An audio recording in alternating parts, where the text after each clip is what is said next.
All right, now we're live. Now we're live. It's Curlin Florida Derby Day. What's up? We're back. It's been so long, too long, honestly, since we've done one of these. But big thanks to Gulfstream Park for giving us the call and saying, hey, let's preview this thing. Let's count down to the Curlin Florida Derby. So that's what we're here to do. I'm Dan Tordjman with America's Best Racing. She's Alexa Zepp. Down below is Ren Carothers, a familiar face. Alexa is new to these shows. She works at the Daily Racing Forum. You may have also caught her at the NHC, winning with both of her entries, cashing in lots of money. But she's not giving us any money to play with today. What's up with that, Alexa? I know. I should have funded a pick ticket from the winnings. Yeah, well, we're going to do more of these. We're going to do more of these in the coming weeks. So time. We could still throw a pick 3 in there. We could, and we should. We're going to cover 3 races here on the show, culminating in the Florida Derby. But the first 2 races are going to be the Sand Spring Stakes. That's race 12 at Gulfstream Park. And then race 13 at Gulfstream is the Appleton. So we're going to cover all those races. We're also going to have a couple of guests hopping in with us over the next hour and a half. So stay with us. Crack them if you've got them. Ren? I'm sorry, I'm boring. I have water. It's Easter. I have water too. It's fine. Tomorrow with my Easter dinner, I will, but today I'm being good. A little gambling to bring in Easter. That's I think in the spirit, right? But see, I don't consider horse racing gambling. I look at it as investment, right? How's it different from the stock market? You're looking to get a return on your investment. Options that close in 2 minutes. That's how we like to look at it. Oh my gosh, she just nailed it right there. Options that close in 2. I love it. So we mentioned there's going to be 3 races we're going to cover. We're going to have guests on here, including special guests, including one of the owners of one of the runners in the Curlin Florida Derby. Hopefully he remembers to call in because he's maybe slightly stressed at the moment. You want me to text him and tell him? Yeah, maybe give him a text. Let's not reveal who it is just yet, but give him a text. Okay. And for those in the comments, thank you for commenting already. Jump on in. We are excited to have you here. So jump in the comments, give us your thoughts, ask questions like Reva. She says, what do y'all think about Graham Moe the first in the Florida Derby? Long shot play. We were texting about this horse. Yes. And I would say he's not my top pick, but I would definitely throw a couple bucks on him as a long shot play. And I'll get more into that later.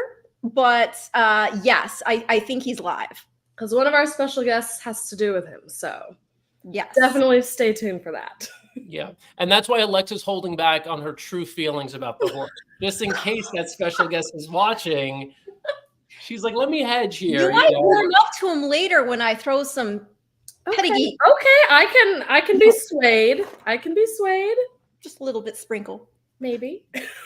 Interesting to note about the Florida Derby. 2 horses were scratched this morning. I think, it might affect the pace scenario a little bit, including that discussion about Hades, who we know. Now, Hades is not scratched, but Hades is one of the few horses who looked like he had speed in this race. The other horse who looked like he had speed was Seminole Chief. So Seminole Chief is out, which I think is a big scratch. Mm-hmm. The other horse who scratches is Bail Us Out. Those are the 3 horse and the 8 horse. So both of those are out. And I do think, just as sort of a preliminary sort of observation, that benefits Hades. Alexa, did Hades move up for you in any way because of that? I already really liked Hades, but yeah, it definitely benefits Hades there for taking out a couple of those competitors on the speed. And one reason why I was really against Fierceness was that really far outside post, starting so close to the turn, not quite as far away now. So I'm still going against him, but it definitely improves the trips for multiple horses in there. And Ren, I know you already liked Hades. I'm assuming you like him even more. Well, I mean, he's not my top pick. I love the connections. They're my buddies. They're like my buddies. But I think that obviously, as you said, with other speed out of the race, it definitely makes things easier for him to dictate. Yep. A couple comments here. Joe with a very strong opinion. I don't know, Joe. I'm not saying as a win necessarily, but I think this horse has legit credentials to make the board. My notes were glacier fractions. but that's part of why I think it's even more interesting, because when you are trying to run down or go with the horse there after, everything was so soft up front, you get beat just a neck there in the end in the Tampa Bay Derby. And this is also after taking some abuse bumping down the stretch. And that was his first time going a rat ground on dirt. So I think there is a lot of upside there, again, for an in the money finish. Oh, I agree with Joe on Conquest Warrior and a romp. Let's go. All right. Let's save some of this. Let's tease the audience a little bit. But for now, the horses on your screen that you're looking at, they're getting ready for the Sand Spring Stakes. That's 8 minutes away, race 12. I think this is a good betting race. The horse that I like, the longest shot on the board somehow. I don't know how I did that. The second longest shot on the board. The the horse on screen actually is that horse, Angel Nadeshiko. And the reason why is because unlike the next race, which I think has a ton of speed, this race, I didn't think there was too much speed. The 4-horse Jan's Girl was one horse who I thought did have speed, but she scratched. And so with her out of the race, I really think Angel Nadeshiko could get to the front. Went way too fast last out, opened up 4 or 5 lengths early, and obviously tired. Now cutting back from 1 3/8 to 1 16. I really like this horse at a price, so at least hang on for a piece. The horse, though, you see taking all the money, the horse on the outside with the best credentials, that's market segmentation, the 8-horse. Did you find any way around that horse, Alexa? Okay, I do have the 8 as my favorite pick. Defending champion, won this race last year. But I will say your 3 is really interesting, and it's something that I put kind of a win place or definitely included in my exacta, definitely included in my try. Did you see its most recent? I think it was most recent work, 5 furlongs and 57. I was like, holy cow! Like that is a Samokin. So yeah, I do really like that pick. Wired the field in the grade 3 Frankel, definitely a strong choice. But I mean, market segmentation, it's the only grade 1 winner. Pretty tough. I mean, it's going to be pretty tough in here for sure. Yep. Ren, we're going to come back to you on this because our guest is here. I'm so sad right now. Can I just say I'm a little bummed right now? Why? My pick 6 ticket would have hit at Tampa if not for that horse who I told you about before we went live on the show. Running up, because I had the horse who just won the last on my ticket at 23 to 1. Oh, just going 3 deep. Get a drink. I know, right? And my 5 to 1 single had one earlier in the sequence. So rough. Anyway, we've got to up the vibes. We got to up the spirits because John Green is with us right now. He's covered up. We're going to get him on the screen. There he is. There's John. What's up, man? Do you hear us? Hey, guys. Sorry about that.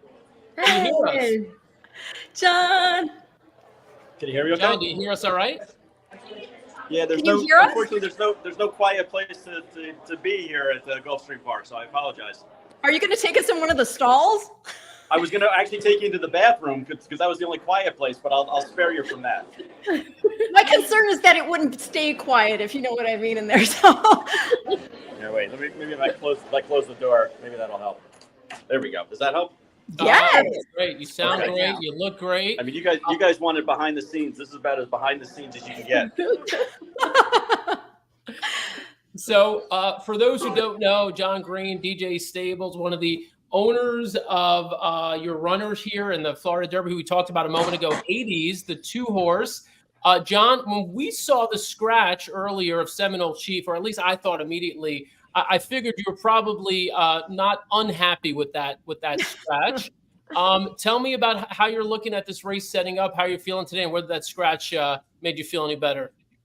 Well, yeah, first and foremost, thanks so much for having me on. I appreciate it. I do a really good Jack Sisterton impression, which is how that horse got scratched.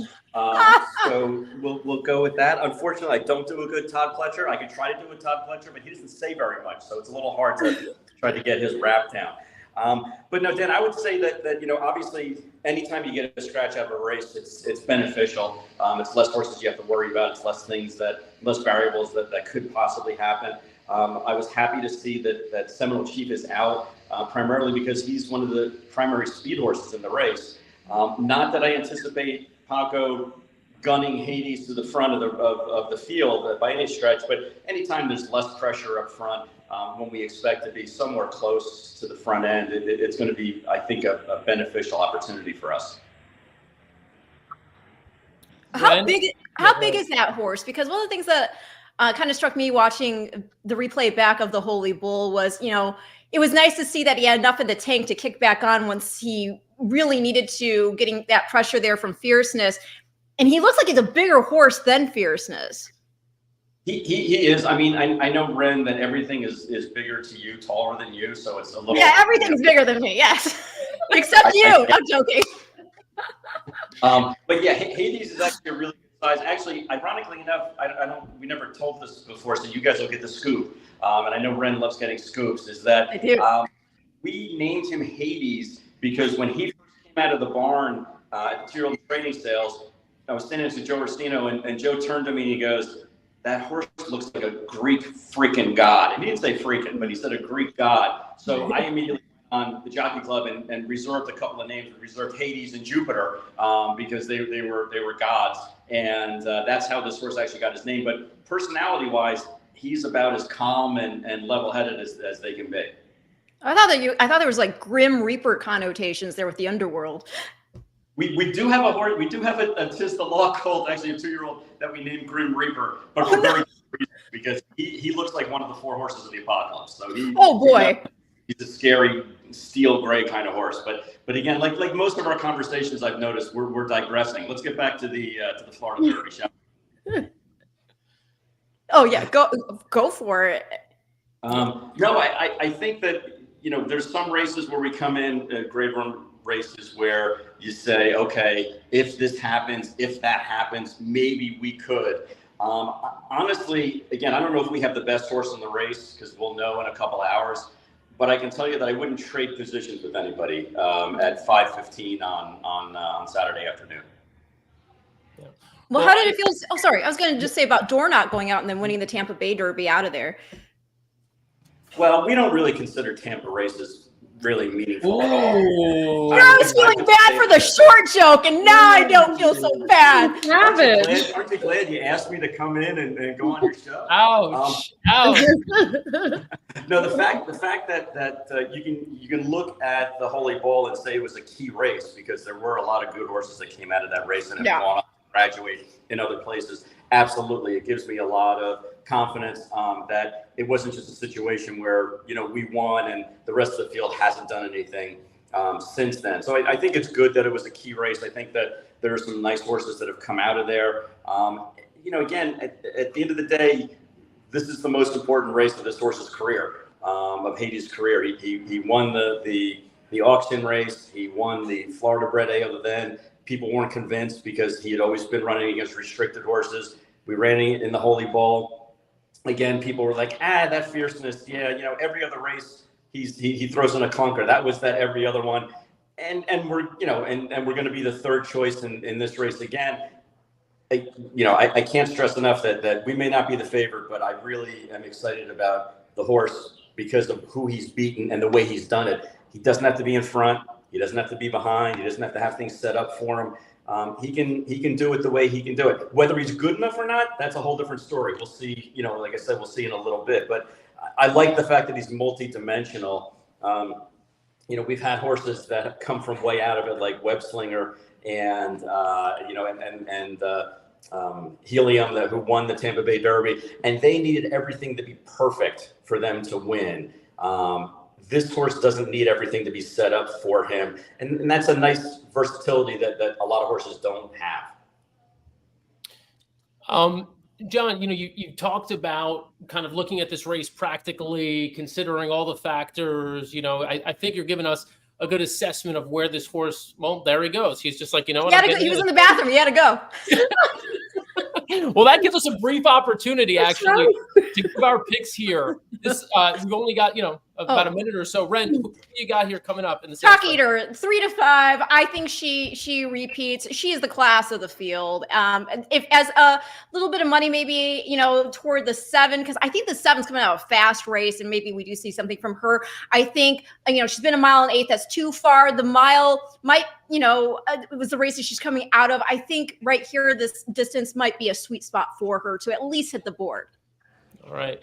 We've got John back with us. John, I'm going to move you up here slightly just so we could see your face. I was just going to say, we've talked about this race, we sort of analyzed it and Hades, chances here in the race. But what does it actually feel like at this very moment, knowing, look, we just got to run a decent race here. And we're probably going to the freaking Kentucky Derby, man. This is massive.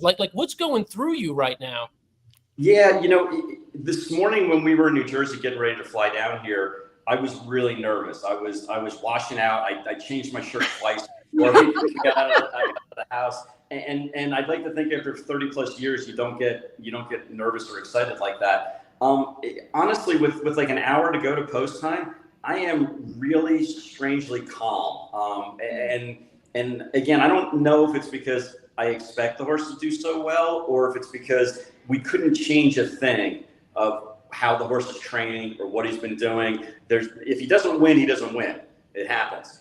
But it's not going to be because we couldn't get like an extra breeze into him, or because we couldn't, fix his whatever, fill in the blank. He's primed and ready to go. So I'm really calm right now. Will I be when we get into the paddock and Paco gets legged up? I don't know. But I know as a manager, and I know from talking to Joe Orsino as a trainer, there's really nothing else that we could have done to get him peaked for this race. There's something really comforting about just knowing you've done everything you can do, and now it's just up to him to show us what he's got. I love him in the race, honestly. He's my favorite early pace horse. I'm rooting for y'all. Yeah. No, I appreciate it. And the other funny thing is, we co-bred Conquest Warrior. So how fun is that? I didn't know that.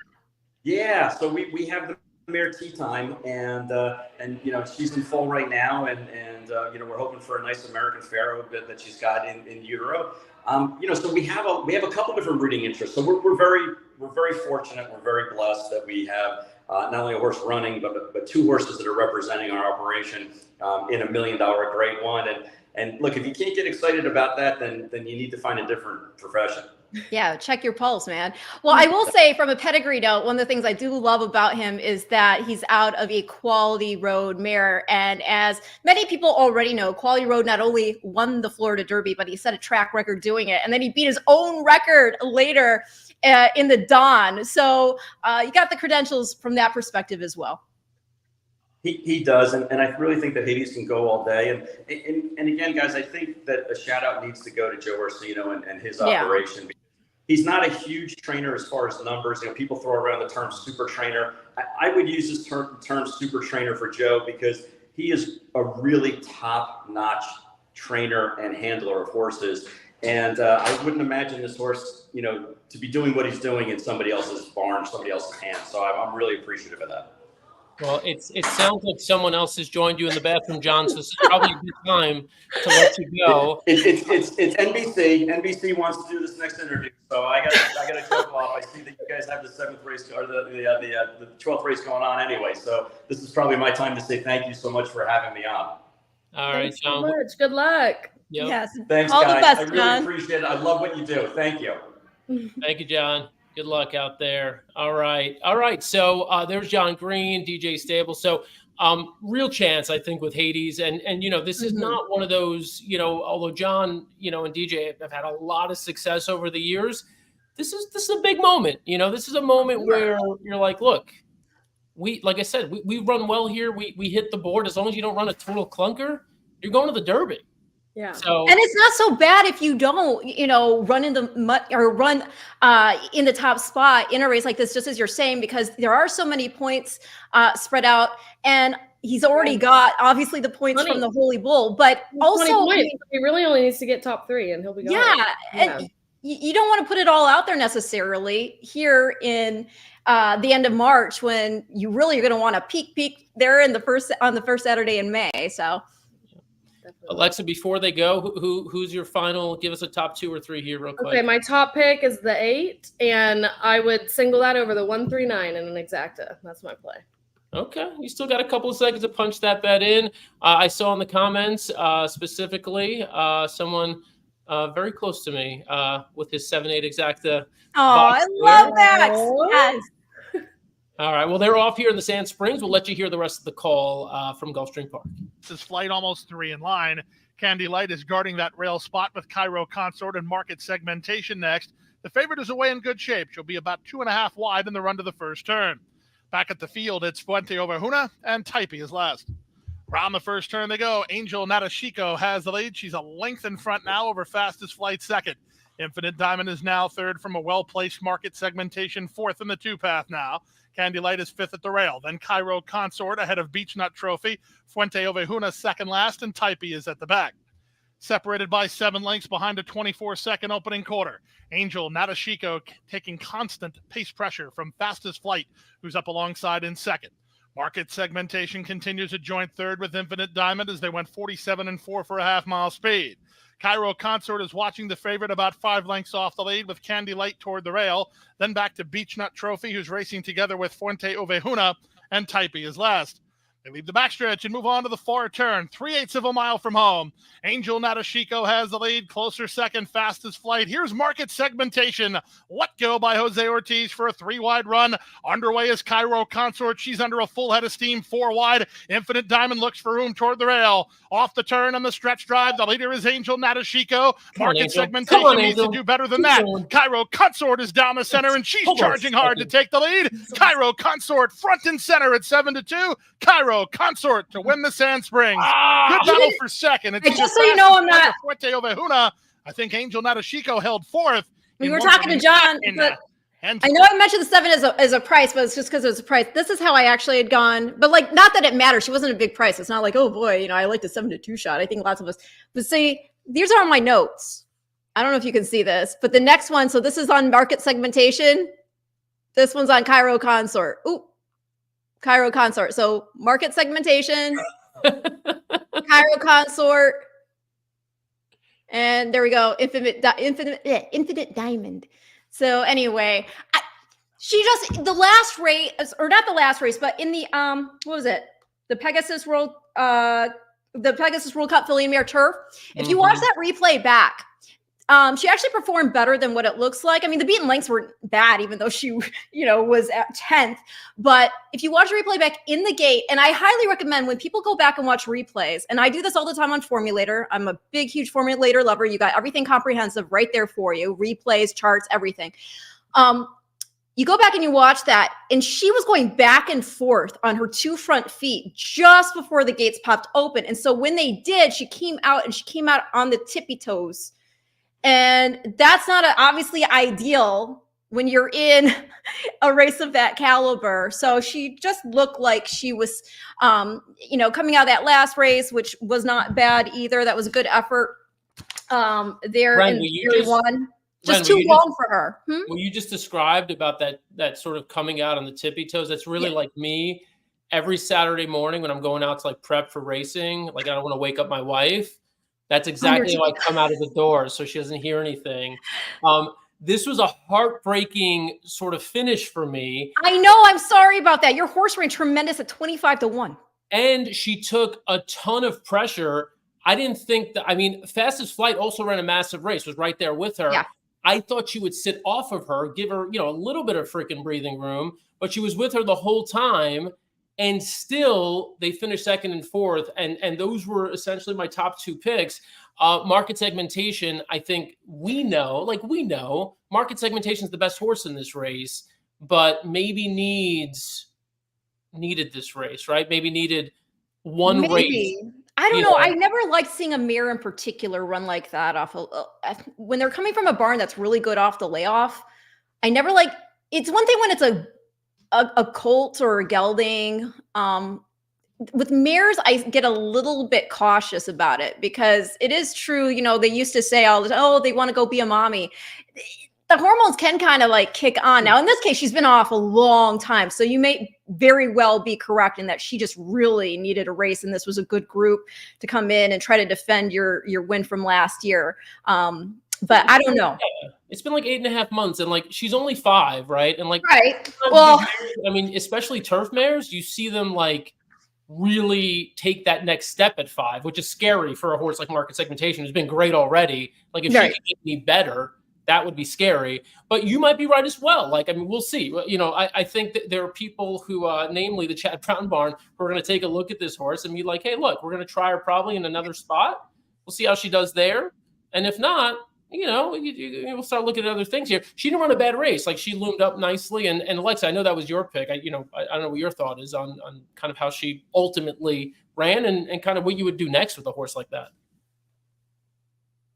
Oh, you're on mute. We got you muted somehow. Oh, you're muted. How dare you mute Alexa? She muted herself. I never to mute myself. How would you mute yourself? No, yeah, not the greatest performance, obviously, we've seen from her. I wasn't super concerned about the 8-month layoff just because Chad's so good off of them. You know, he's 24% winner off the layoff. So exactly, yeah. I kind of agree with Ren on that one. That usually has got him prepped and ready. So I don't know if I would retire her just yet. You know, probably. Oh, I'm not saying that. I'm not saying that, but I'm just saying comes out of the race and right. Yeah, I'm surprised. You know, I was not a huge fan of Cairo Consort. Hadn't found the winner's circle in 13 months, which isn't great. But when you do look back at all those races, I mean, it's not losing by even the 10th place, only three lengths back, less than 4 lengths back. So always still been, in contention and a factor. So she had a good race. Yeah, Cairo Consort, a very interesting horse. I was on a stream this morning where we were talking about this one. I said, look, this horse makes sense. Like, you know, has been in against much tougher.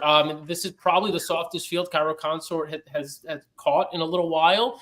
Certainly a couple months back. I mean, you look at some of the competition she was running against, much tougher than this. Absolutely. She's a horse who just doesn't win, right? So at some point, Right. you're like, Again, I think she's had excuses. I would really, again, go watch that replay when you get a chance. And for people who are kind of new to watching replays and trying to get an understanding of why a horse is put in a performance for any given reason, you have to remember these horses weigh 1,000+ pounds. And so when you do come out of a gate and you don't get onto your feet the right way, they're feeling that up the leg. So you know what I'm saying? So the fact that she still ran as well as she did, even though it was a 10th place finish, the beaten margin wasn't bad at all. It was the Pegasus World Cup filly and mare turf. I mean, come on, right? And then last out, I think going 1 mile and 3/8, that's just too long for her. And the pace dynamics can get really tricky when you're running that distance. So I think the cutback was what she wanted here. And we saw what we would, more regularly see from her in the past in terms of the way she came closing. So I think it was a really good win. I think the 7-2 kind of looks like a gift at this point. I am, as Alexa said, surprised by Market Segmentation's lack of performance, only again because he is so good off the layoff with these horses. And she did not break the best, but it also wasn't super terrible. So I don't know if she has a huge excuse, but let's see what she does second off. Yep.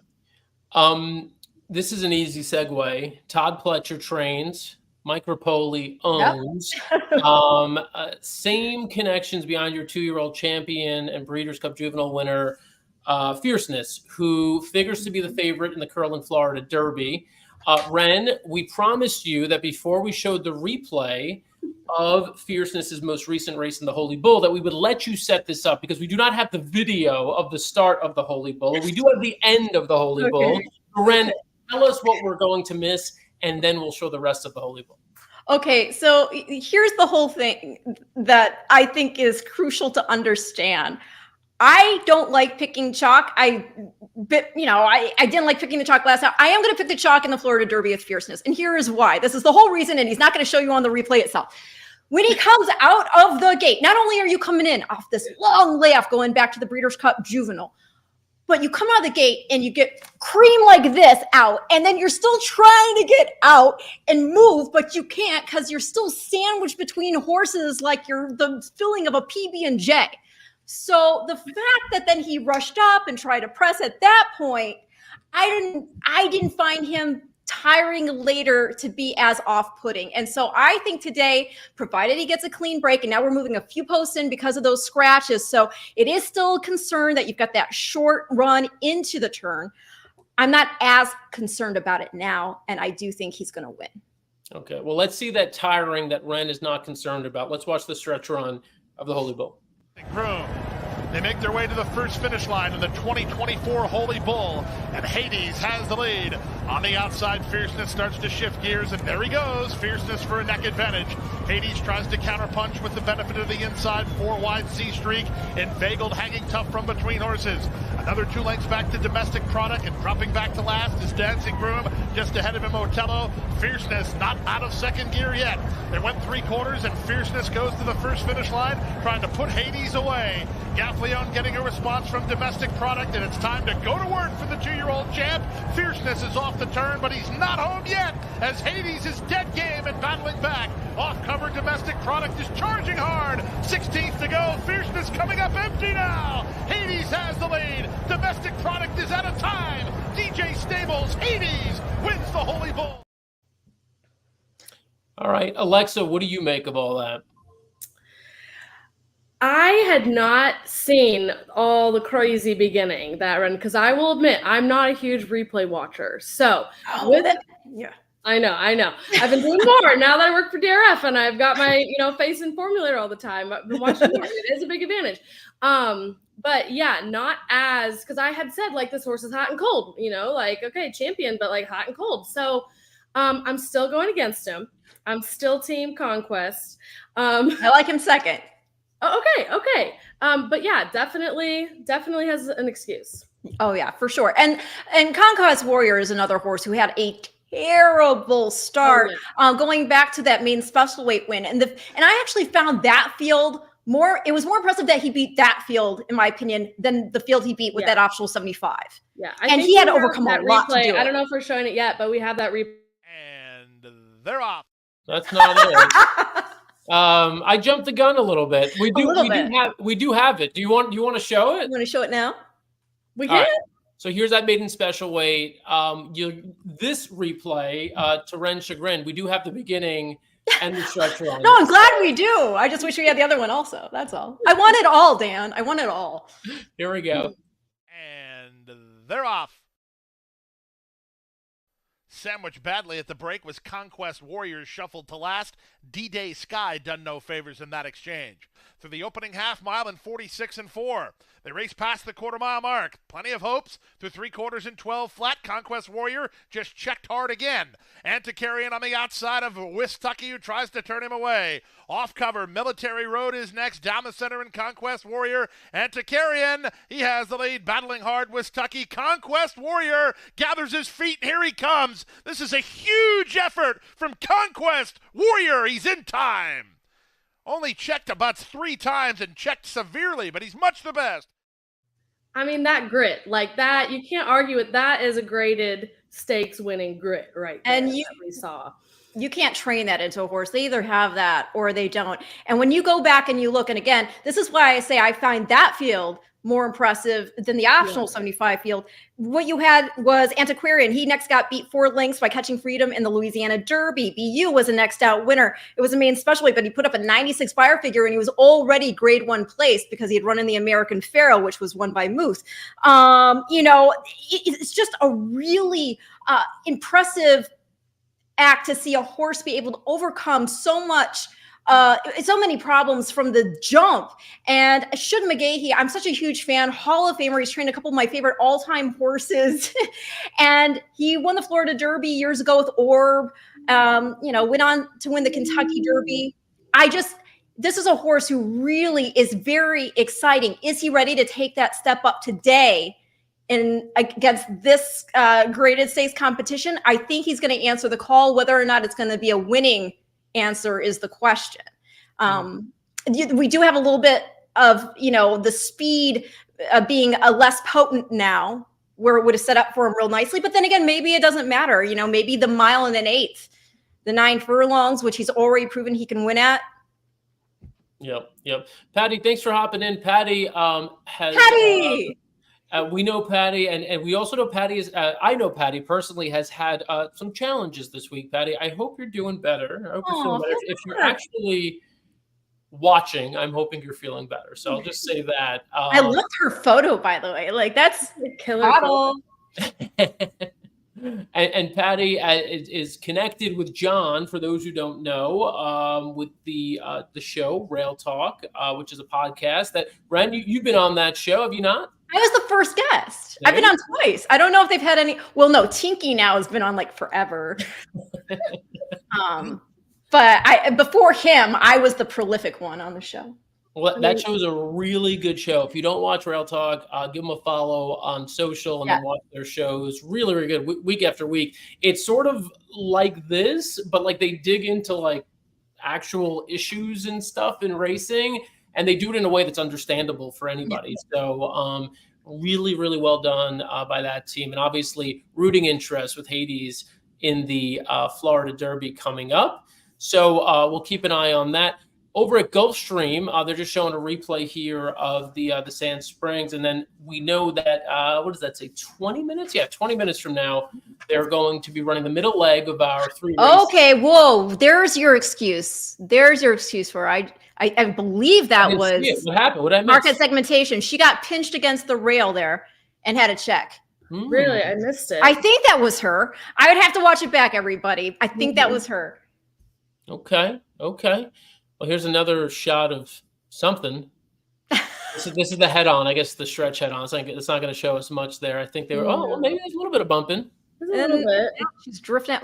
I'd have to watch that back if that was indeed her now, because maybe I jumped the gun there, but I definitely saw a horse on the rail get pinched and check. So I don't know. So we are 20 minutes now from the Appleton Stakes. You see the odds on the left side of your screen. The favorite was a horse that I was excited to bet, maybe at 5-1 or 4-1, but not at 9-5. That's Ice Chocolate. Horse. Me too. Was that your pick? Oh yeah, man, 9-5. I don't like 9-5 either. I guess the whole idea is that this race kind of sets up because there's the speed in here. That's the reason I thought, oh, okay, well, he's going to appreciate that he can sit close and take advantage of a pace duel up front. Obviously, he's got the back class in there, having been against the graded stakes competition. I think Churchtown, who ran second in last year's Appleton, is a live horse as well. And what do we got on him right now? The 11?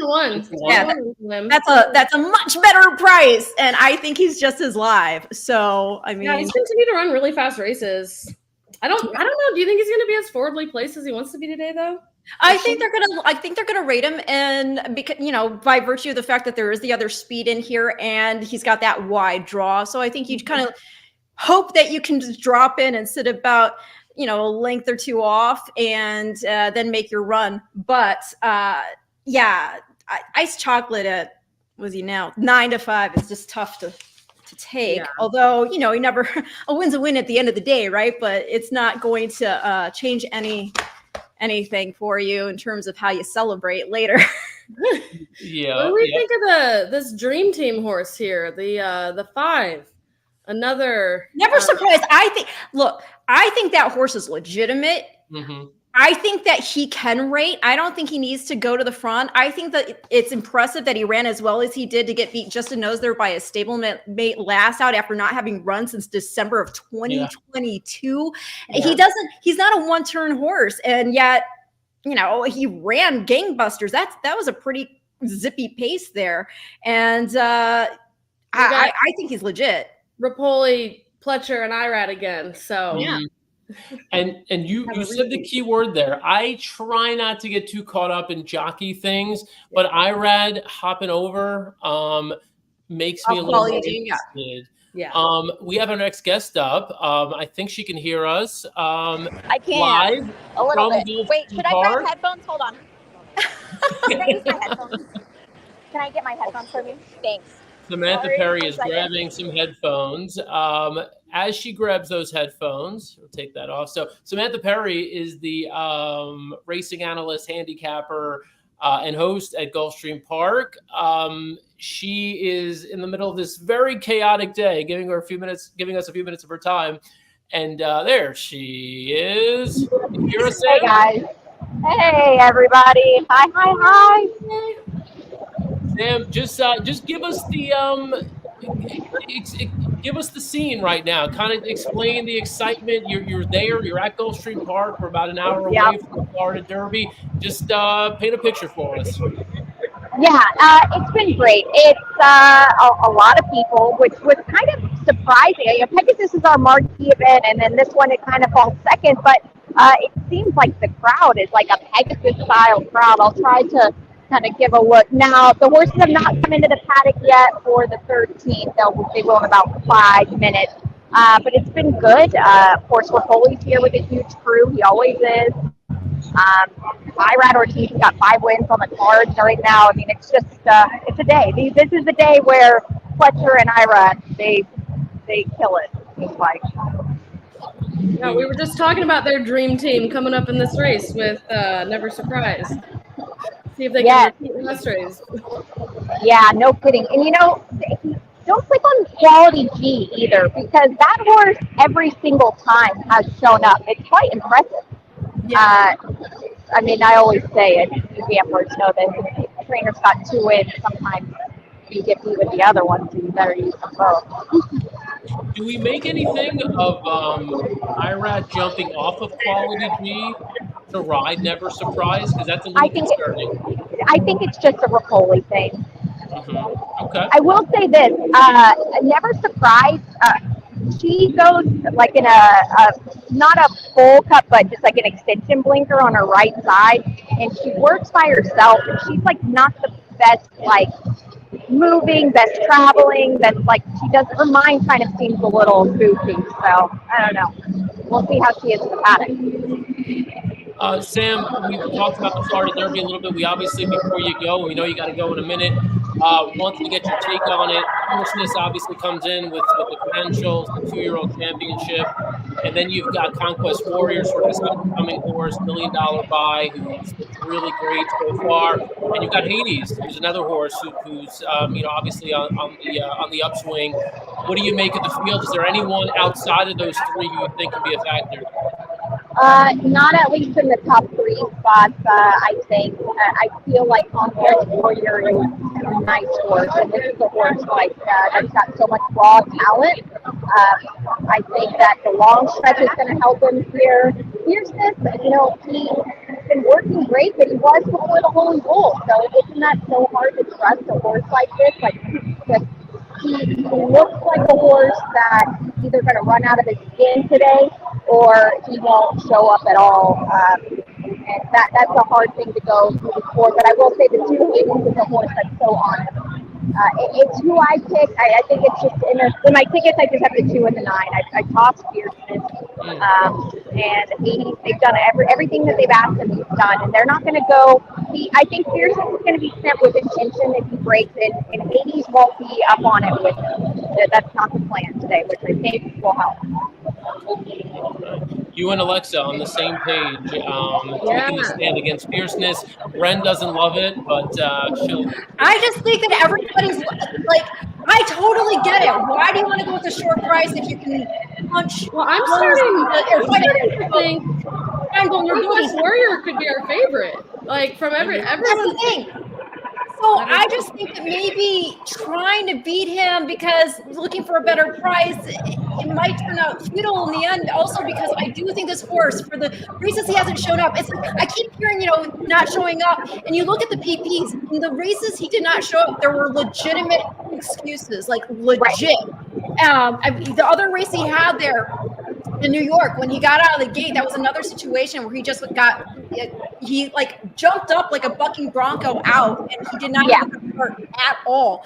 And the condition of the track with the precipitation also. So I just think this is a horse who's getting a fast track so long as he gets out of the gate smoothly. Again, the only concern I have, and it's less now because we've had those scratches, so we're moving in, is getting into that first turn. But that's it. Yeah, it is. I agree. And whenever sometimes if don't try to be a favorite if you like the horse, just single and move on. Yeah, exactly. Yeah. All right, Sam, we're going to let you go. I just heard Living on a Prayer in the background, and we've got the person to follow up on Jovi here. We're we'll explain to our viewers in a second. Sam, thank you so much. You're amazing. Thank you guys so much. I hope you all are staying warm. Good luck in the Florida Derby, guys. Bye. Bye. Hi, Sam. Samantha Perry at Gulfstream Park. And Bon Jovi, right? I mean, could we do any better? Did you set that up, Pete? Did you stage that? Did you make that happen? You're on It would be Guns N' Roses if that were the case. This is true, although I am infamous for bringing Richie Sambora into the fold. Yeah. I mean, look, anything with hair from the late 80s is Pete Rotondo. Am I right? Yes, exactly. And Bon Jovi has a lot of it here. I'm 100 years old now at this point. What are you guys up to? Oh, we're good. We're going through some races here. We're handicapping a little bit. We're having a good time. The Appleton is a good betting race. I don't want to put you on the spot. Have you looked at this race, Pete? If not, don't worry about it. Yeah, I mean, so I had my dad's here, so I made him do all the work because I'm actually a little busy, right, these days. And he likes ice chocolate, and I'm looking at like 9-5. You know, he doesn't pick chalk, but I see 9-2 morning line. I looked at it a little bit. I see what he's looking at. 6 wins. The horse knows how to win. Round likes want to race 2 back on a mile. Inside post, Paco, work out a trip. Kind of makes sense, but you can't. Not at 9-5. No. Right? Yeah, That's that's exactly what we were saying. We just can't get there. We all liked him, but we can't get there with the odds. Yeah, we can't get. I'm live here from some corner room in 10 Palms. If you guys know the restaurant here at Gulfstream. Yeah, show us around a little bit. Yeah, give us a little. Now you're full screen. You can show us around a little bit. mean, So this is it's 10 a little- pounds. Yeah, sure. I'm at the side of the restaurant. We're over there, but it's like it's it's a little too bright for. Oh, there you go. Nice. Beautiful. Are you Nice working? crowd. Are you playing? What are you doing today? Well, we have an NBC show coming up, CNBC Peacock coming up at 6. So we get prepped for that. Brittany Urton is here on site with the boys. Brittany. Yeah, where is she? No, she's running around. And then yeah. I have to ask. I saw all your posts with the Rotondo horse. Is that your horse, or is it just named your name? We have no idea. We don't know the owners. We don't know anything. All we know is Rotondo was a horse that was running here yesterday. My dad happened to be in town for the weekend. I'm like, we got to go. He's got to come out. And then we watched the race. The horse wins at 6-1. So the owners weren't here. We went in the winner's circle photo. We took the winning photo. I picked the horse on the wrong day because that horse ran at Tampa. I sent Pete You a sent it text. to me. Exactly. And- Jeez. I mean, that I can't know. be Well, I mean, I coincidence, think, right? yeah. Who the hell knows? All I know is I ran up 6-1. It was awesome. We had so much fun with that. You bet him? I hope you bet him. Of course we bet. I mean, how do I bet? You can't go in the winner's circle and not make a bet. It's against the But actually. what the heck? They can name the horse Rotondo and not ask permission? Hello. Maybe someone asked that, but I think it's the full name. Yeah. Okay. You have to We'll get take a it, cut. though. You got to get a cut of that purse money, apparently. Are there other Rotondos outside of you guys? There is a bunch of, well, I have a bunch of cousins, but there are a bunch of Rotondos in upstate New York that I occasionally run into. In fact, there's a Michelle Rotondo that's married to somebody in business. I don't know. Connected. But This is it's only an hour show, otherwise we get into it. When you look at you're there now at Gulfstream, obviously the Curlin Florida Derby. Next weekend we've got the Santa Anita Derby. This is sort of a big time of the year for first racing. Just Pete, just to tee you up a little bit. Just kind of, you've had the coast to coast pick 5 this year. We know that's seen growth. Just give us kind of an overview of how, the first racing, just various businesses are going, the different racetracks. Tell us what we need to know. I mean, if you read everything you read, not exactly as, roses necessarily, but I can tell you a lot of work's going on behind the scenes on literally every issue that's out there. So on the positive front, yeah, the coast to coast pick 5 this year has been 220,000 is the average pool size. I think it was 4,500 the average payout. It's paying way over the parlay figure. It's doing really well. We extended it to mid-June, so now we're supposed to end it next Sunday. We're going to extend to mid-June when Santa Anita closes, and then on next Sunday there'll be 100,000 seated pool. So you're going to start the bet with 100,000. It's almost like a thank you to horse players for bearing with us on a couple issues that have happened over the couple weeks. But yeah, So coming off Santa Anita Derby Day into that should be a big weekend next weekend. Santa Anita Derby will be on TV, Peacock, CNBC for an hour from 7 to 8. Also, Monday you'll hear some news. We got together, and I had worked on this 20 years ago, and to see it to come back. But with Naira, Keeneland, and Santa Anita, we're gonna link up in a special bet, like the old days. So yeah, you went because Bluegrass, Wood Memorial, and Santa Anita Derby, linking them all together. So Monday they'll release that info. There's your little tease, I guess. Nice. Yeah, I mean, this would obviously be the place to break news. We have lots of people watching, and that there's a little tease. So we like that. So we've got obviously the Florida Derby first and foremost. That's coming up here in a little bit. I know you can't play favorites, right? But you're a handicapper. Are we beating fierceness here, or not? Yeah, I mean, listen, it's tough to bet fierceness at a short price because you're not exactly sure who's going to show up, right? I mean, sure, it gets a clear trip, outside post, but that last time he was supposed to happen, right? And that didn't. Conquest Warrior, I know I heard you guys a little bit, but my dad's in love with him. Matt Bernier's in love with him. I mean, this horse has a lot of weight, lots of weight. Yeah. But if Fierceness doesn't run back to the Breeders' Cup, if he runs back a little, even a little less, he probably wins. But if you could get 3-1, which I don't know, you can on Conquest Warrior, I think you got to take the shot. Hades makes sense to a point, but I think they're going to go after him. He won 25 and change, whatever it was, the quarter last time, so he kind of got the perfect trip. But yeah, I think it's chalky. I would, like the old days, I just bet a cold try and hope for the best. Conquest, Fierceness, Hades. I know it's not saying much, but I'm saying if you bet it one way cold, no one on none of the social guys will come out of the woodwork on how could you bet it cold. So even though Conquest has got all this weight, you really think Conquest could win this race? Of course. Yeah. I mean, I think the pace could heat up a little bit in the middle. Jaramillo is on one of those speeds. He always sends. There's another one out. There's the horse that went to the top last time. I mean, there could be speed, and of course, Fierceness. Who knows? He's a bit of a head case. He could be out there, up pretty close. Clearly, he's done it. That's how he won the juvenile. So I think they could wind up sending it up for him. Yeah. Ladam Bro is the other one with a little bit of speed here that you may have been referencing there. So yeah, look, it'll be a fun race. I think we've narrowed it down to those three, but we are going to dig a little deeper into the rest of the field here because we've got about a little less than an hour now until the Curlin Florida Derby. Pete, thank you so much. I will give you the secret sauce here.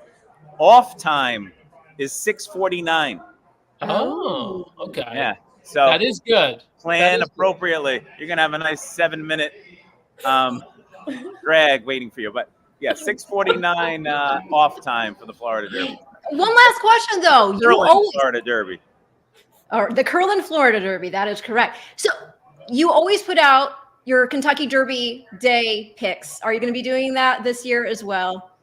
Yeah, I mean, I have to. My $100 strategy. Yes, of course. It's now since 2019. Unfortunately, I had it obviously big with Country House. Last year, the 100 turned into like $168. And you didn't lose. Not terrible. Exactly. Positive ROI. That's not bad. Yeah, Exactly.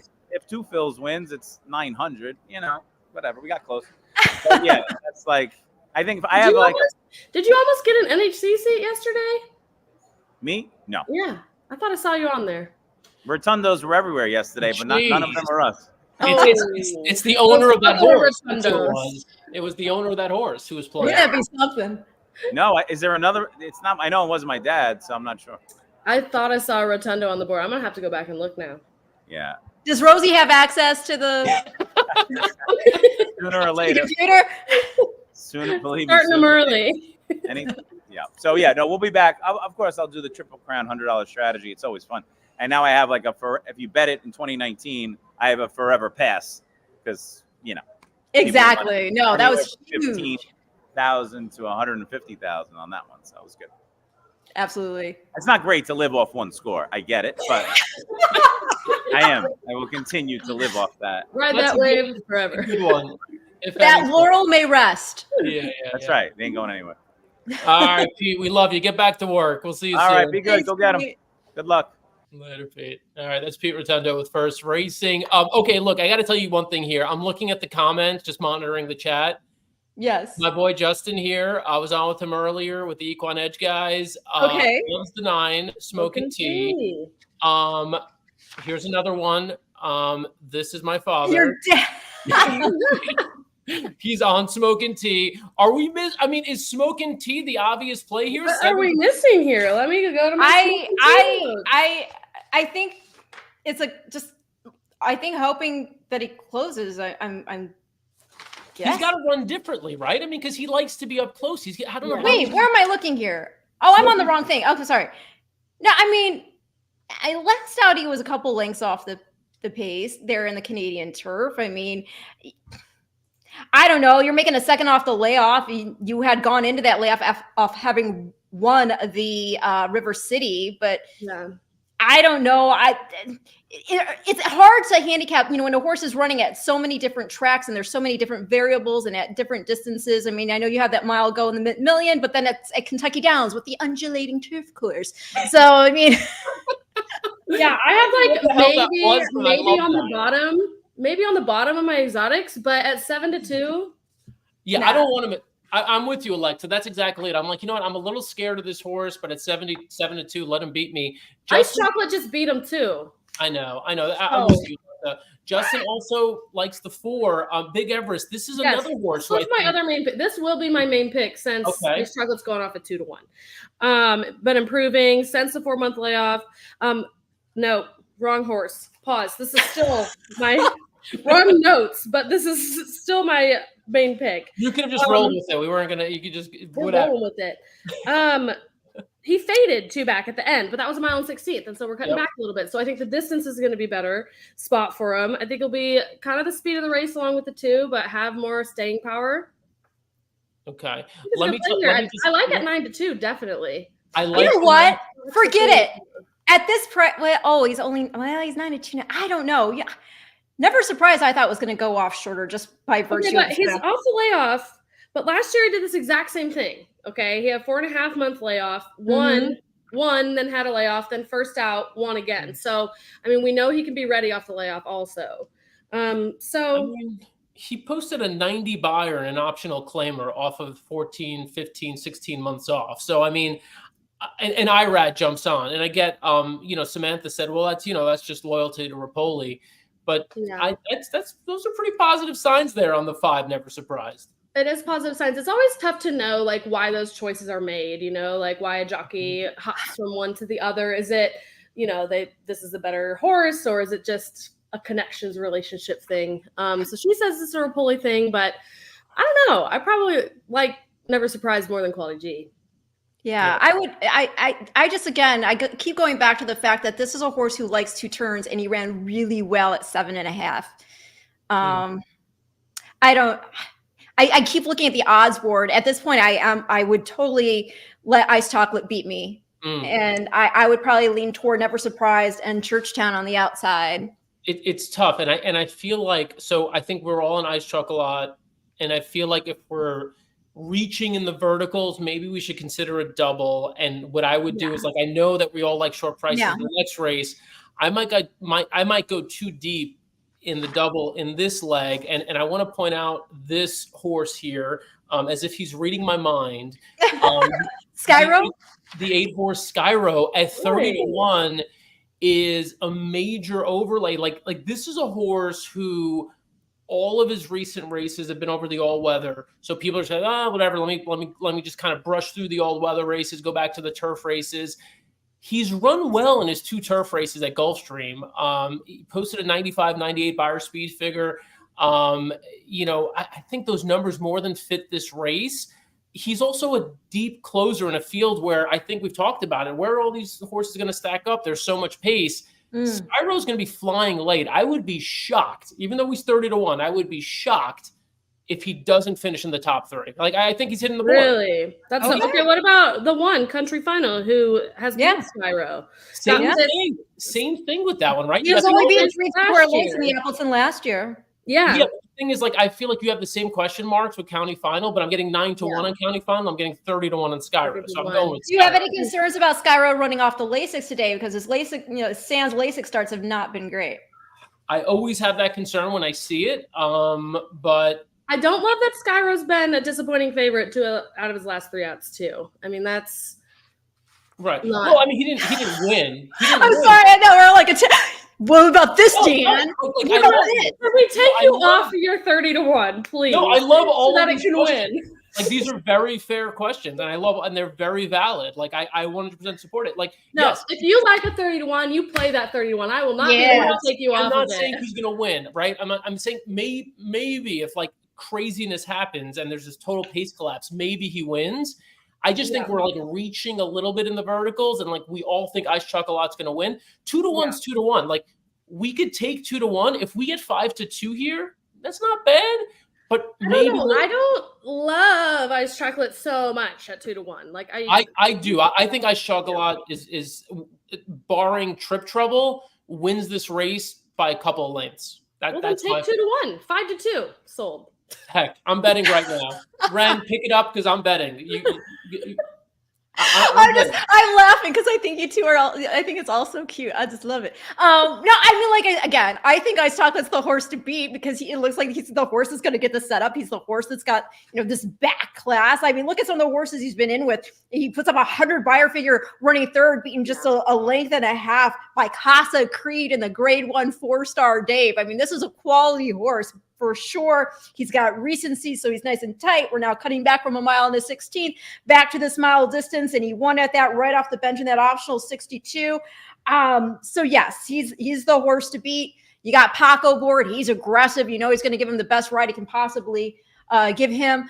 At the same time, he's now 2-1, and I keep looking back at Never Surprised at 4-1, and I don't want to get surprised by him. So I'm playing the 3-4 into the 1-2-9, which Frankie's Empire. Somebody you're fading the 5. Just fading the 5. I'm fading the 5. Well, I'm playing the double. The double. Sorry. 3-4 into the 1-2-9 next race. I saw somebody posted about Frankie's Empire, which we haven't talked about yet, which I do like. In the Curlin. We've got to talk Frankie's Empire. We absolutely have to talk Frankie. We haven't mentioned it all. Okay, that is your bet in? My bet's in.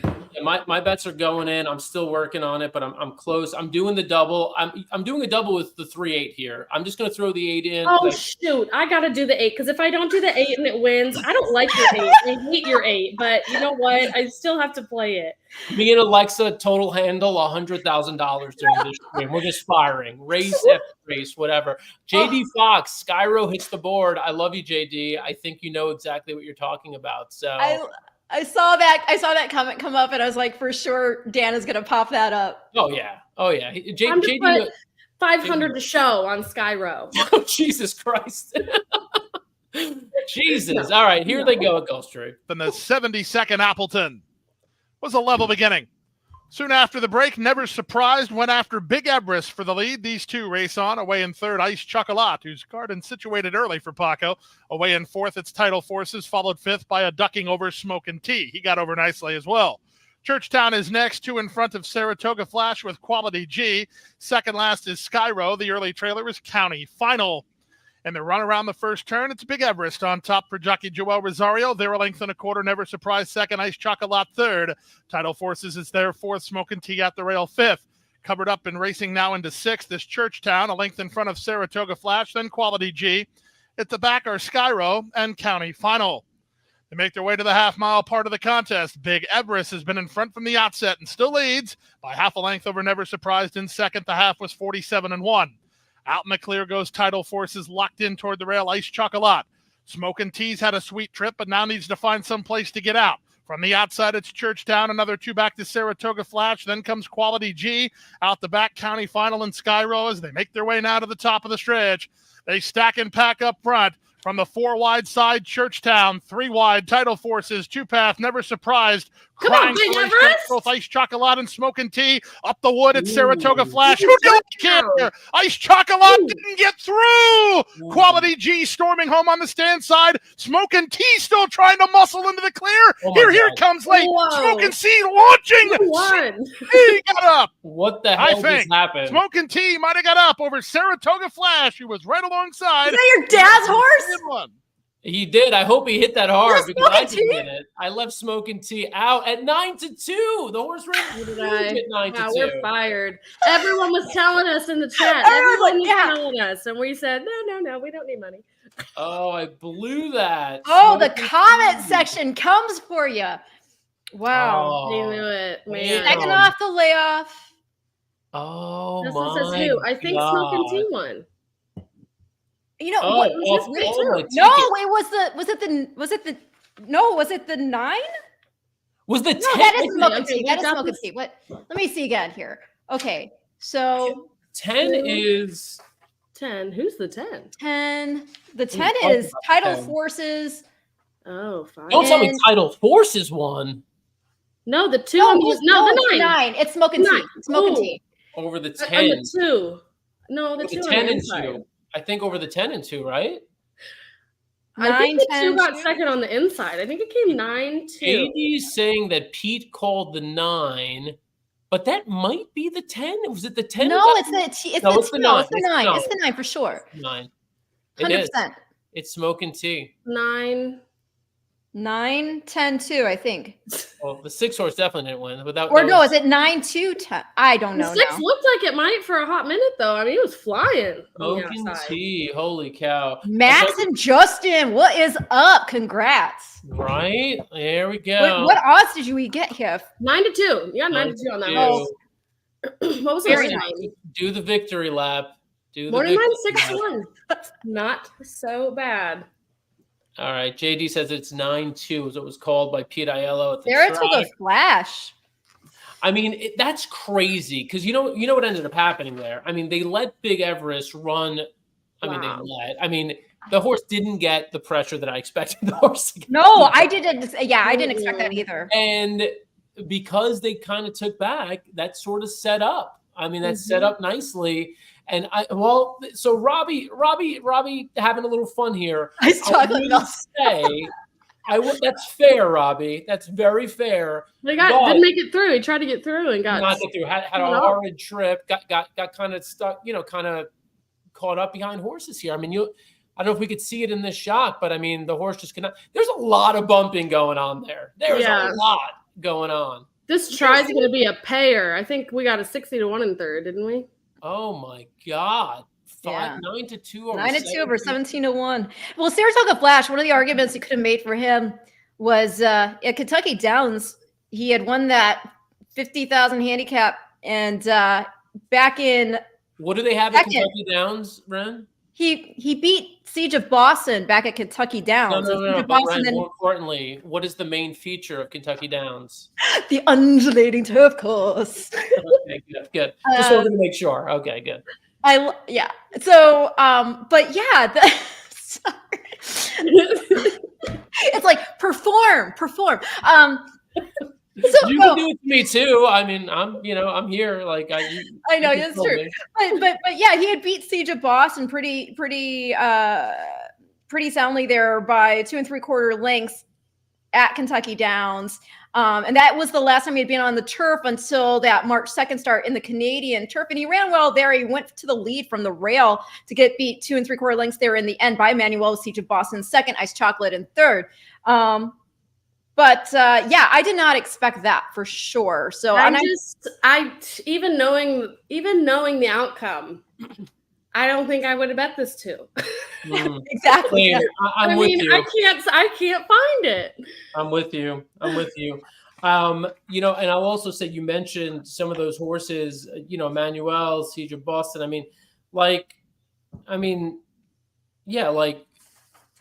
The horse we liked, Ice Chocolate, was right with those horses as well. And it's just, it's a stretch. I mean, Saratoga Flash, literally, this was the perfect race for Saratoga Flash. And the horse, showed a ton of guts and honestly probably got the best ride possible by Edgar Zayas, who gets a lot of heat sometimes from the handicappers. He came up was this incredible apprentice jockey in South Florida, and has has fallen off a little bit, I would say, but he's still winning at 13%. That was a really nice ride by him, and so he should get credit there. He kept the horse in position to get a nice share of the purse there at 17-1. Yeah, this try is going to be nasty. The This try is super. sick. Oh my gosh. Over under on the try. What do we think? Oh gosh. God. 92 over 2,000. 17-1 over 60-1. That's gotta. Oh, I can. 600. That's gonna be something stupid. I think I'm gonna say at least 1,500 for 50 cents. Yeah, this is a big one. And that Quality G never surprised race last out. I mean, I think we could, we spent so much time looking at that and looking at those two horses, but I mean, maybe that just wasn't a great race.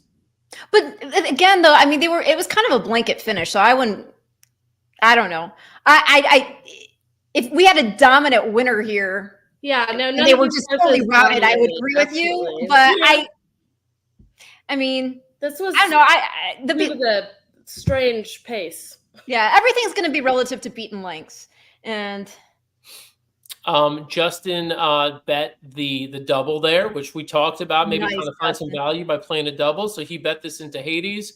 but So might we see a Shug double? Could be a should double. Could be a should double. He is dressed quite nicely. You always look at the He outfit, is. see like how many photos did he, and what if he puts on another jacket? Then you're like, wow, this guy really came to play today. Wow. Robbie Courtney, he's predicting a $10,000 payout, I believe, in the trifecta. It might be a Ooh, top okay, five. well, we got it. So let's see. Oh, Oh, you were. I was really close. That math Yes, you were brain, very guys. close. That math brain. That's incredible. $4,000 for $1. That's Roughly. killer. Do you know who's $4,000. crazy good at that, by the way? Like crazy, like savant is Matt Carothers. Is he? Yeah. Oh my gosh, it's That's I've gotten very good at like calculating payoffs because of the tournaments. yes, of course, You yeah. know, and, like that $2 win place, I can rattle that off. I love it. You were close for sure. Yeah. So we have our next guest in the waiting room. Just real quick, JD, I think this is a very true statement. Why do you bring multiple jackets to the track? bring Are, multiple jackets? We're highly insecure men. I mean, Dan, so, are you like, wearing your ABR are you jacket right sweating now? through the first one, or I'm He sorry. is! Oh, He is! that's awesome? Yeah. All right. So I'm going to stop that now. Is it if you because like dump something on yourself, you have a backup jacket, yeah, that, or if you just, like a bird craps on you outside on the apron, which is very possible. By the way, quick story. Only time I ever visited Tampa Bay Downs, my first day on the grounds, bird shit on me. Oh, am I allowed to say that? I guess so. Yeah, whatever. So that happened right off the bat. And everyone's like, oh, it's going to be good luck. It's going to be good luck. I didn't hit a single race that weekend. So not true. Anyhow.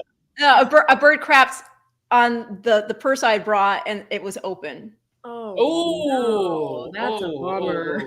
That's a All right. horrible Our bummer. next guest is on with us, Tanya. Tanya, has that ever happened to you? Has a bird ever crapped in your bag? In your open purse. Not in my bag, no. Hi, Tanya. How are Happy to you? say, I've got like something to look forward to. And you thought you were coming on a serious horse race. I did. I'm relieved Wow, that what have it we isn't done though. to you? What have we We're a done lot more to fun. Yes. All right. Uh-oh. Grand Mo the First is the horse, and we're going to talk about him here in a few.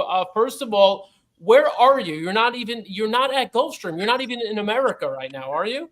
Oh, I'm in France at the moment. Oh, wow. So it's quite late, so you'll have to excuse my bags under my eyes and such. No. You're good. Are you there on And my fancy business, hairdo. pleasure? Sorry? I said, are you there on business, pleasure, hanging out, vacation? We have horses over here as well. A couple in France, some in England, and some in Ireland. So yeah. Oh. Oh no. Oh, very good. Well, now the First Wi-Fi's connection. telling us. Do you hear us? Hopefully it kicks back in.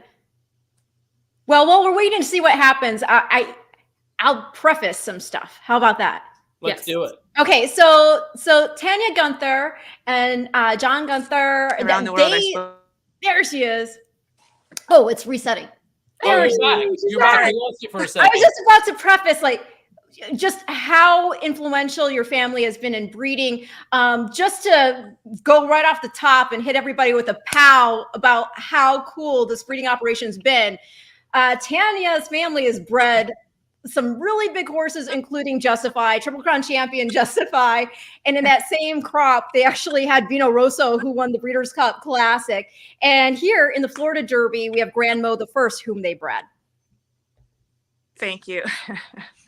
Yeah, it's been an exciting few years, I have to say. It'll be hard to beat Justify's Triple Crown, but we've got something to aim for anyways, right? Well, yeah, and one of the things that's just so incredible is beyond what he did on the track, he is just a sire on fire. The international influence that he has already had in just a short few years is incredible. I mean, to have multiple juvenile champions, talking about City of Troy, opera singer, you've got Just FYI, incredible. So the operation obviously knows what it's doing, how to breed a really nice horse. And here in the Florida Derby, Grand Mo the First, he's got the pedigree credentials to be a Florida Derby winner. His mother is a half sister to Materiality, who won the 2015 edition.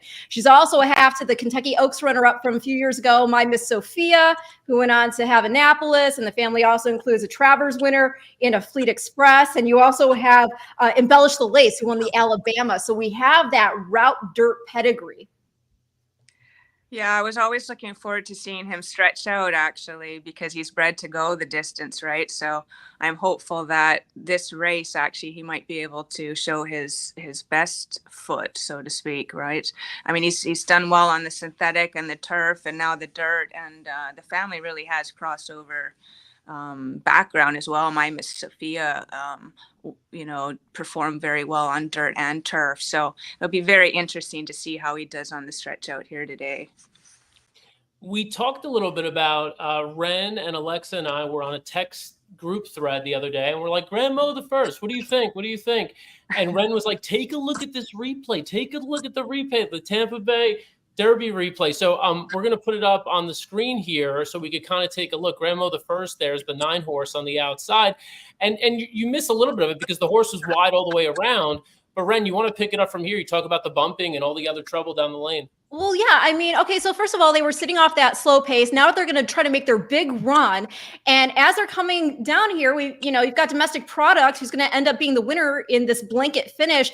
But yeah, Grand Mo the First, he was taking on some bumping there. And if you had seen the head on of that, you could really appreciate just how much he was getting knocked off stride, yet he still showed perseverance to go on with it and finish the way in which he did, to get beat just the neck. So I think in a situation where we may see a more honest pace and he's getting to go even further and he has that pedigree, I think this is a horse that could certainly, at the very least, get up for a piece of it.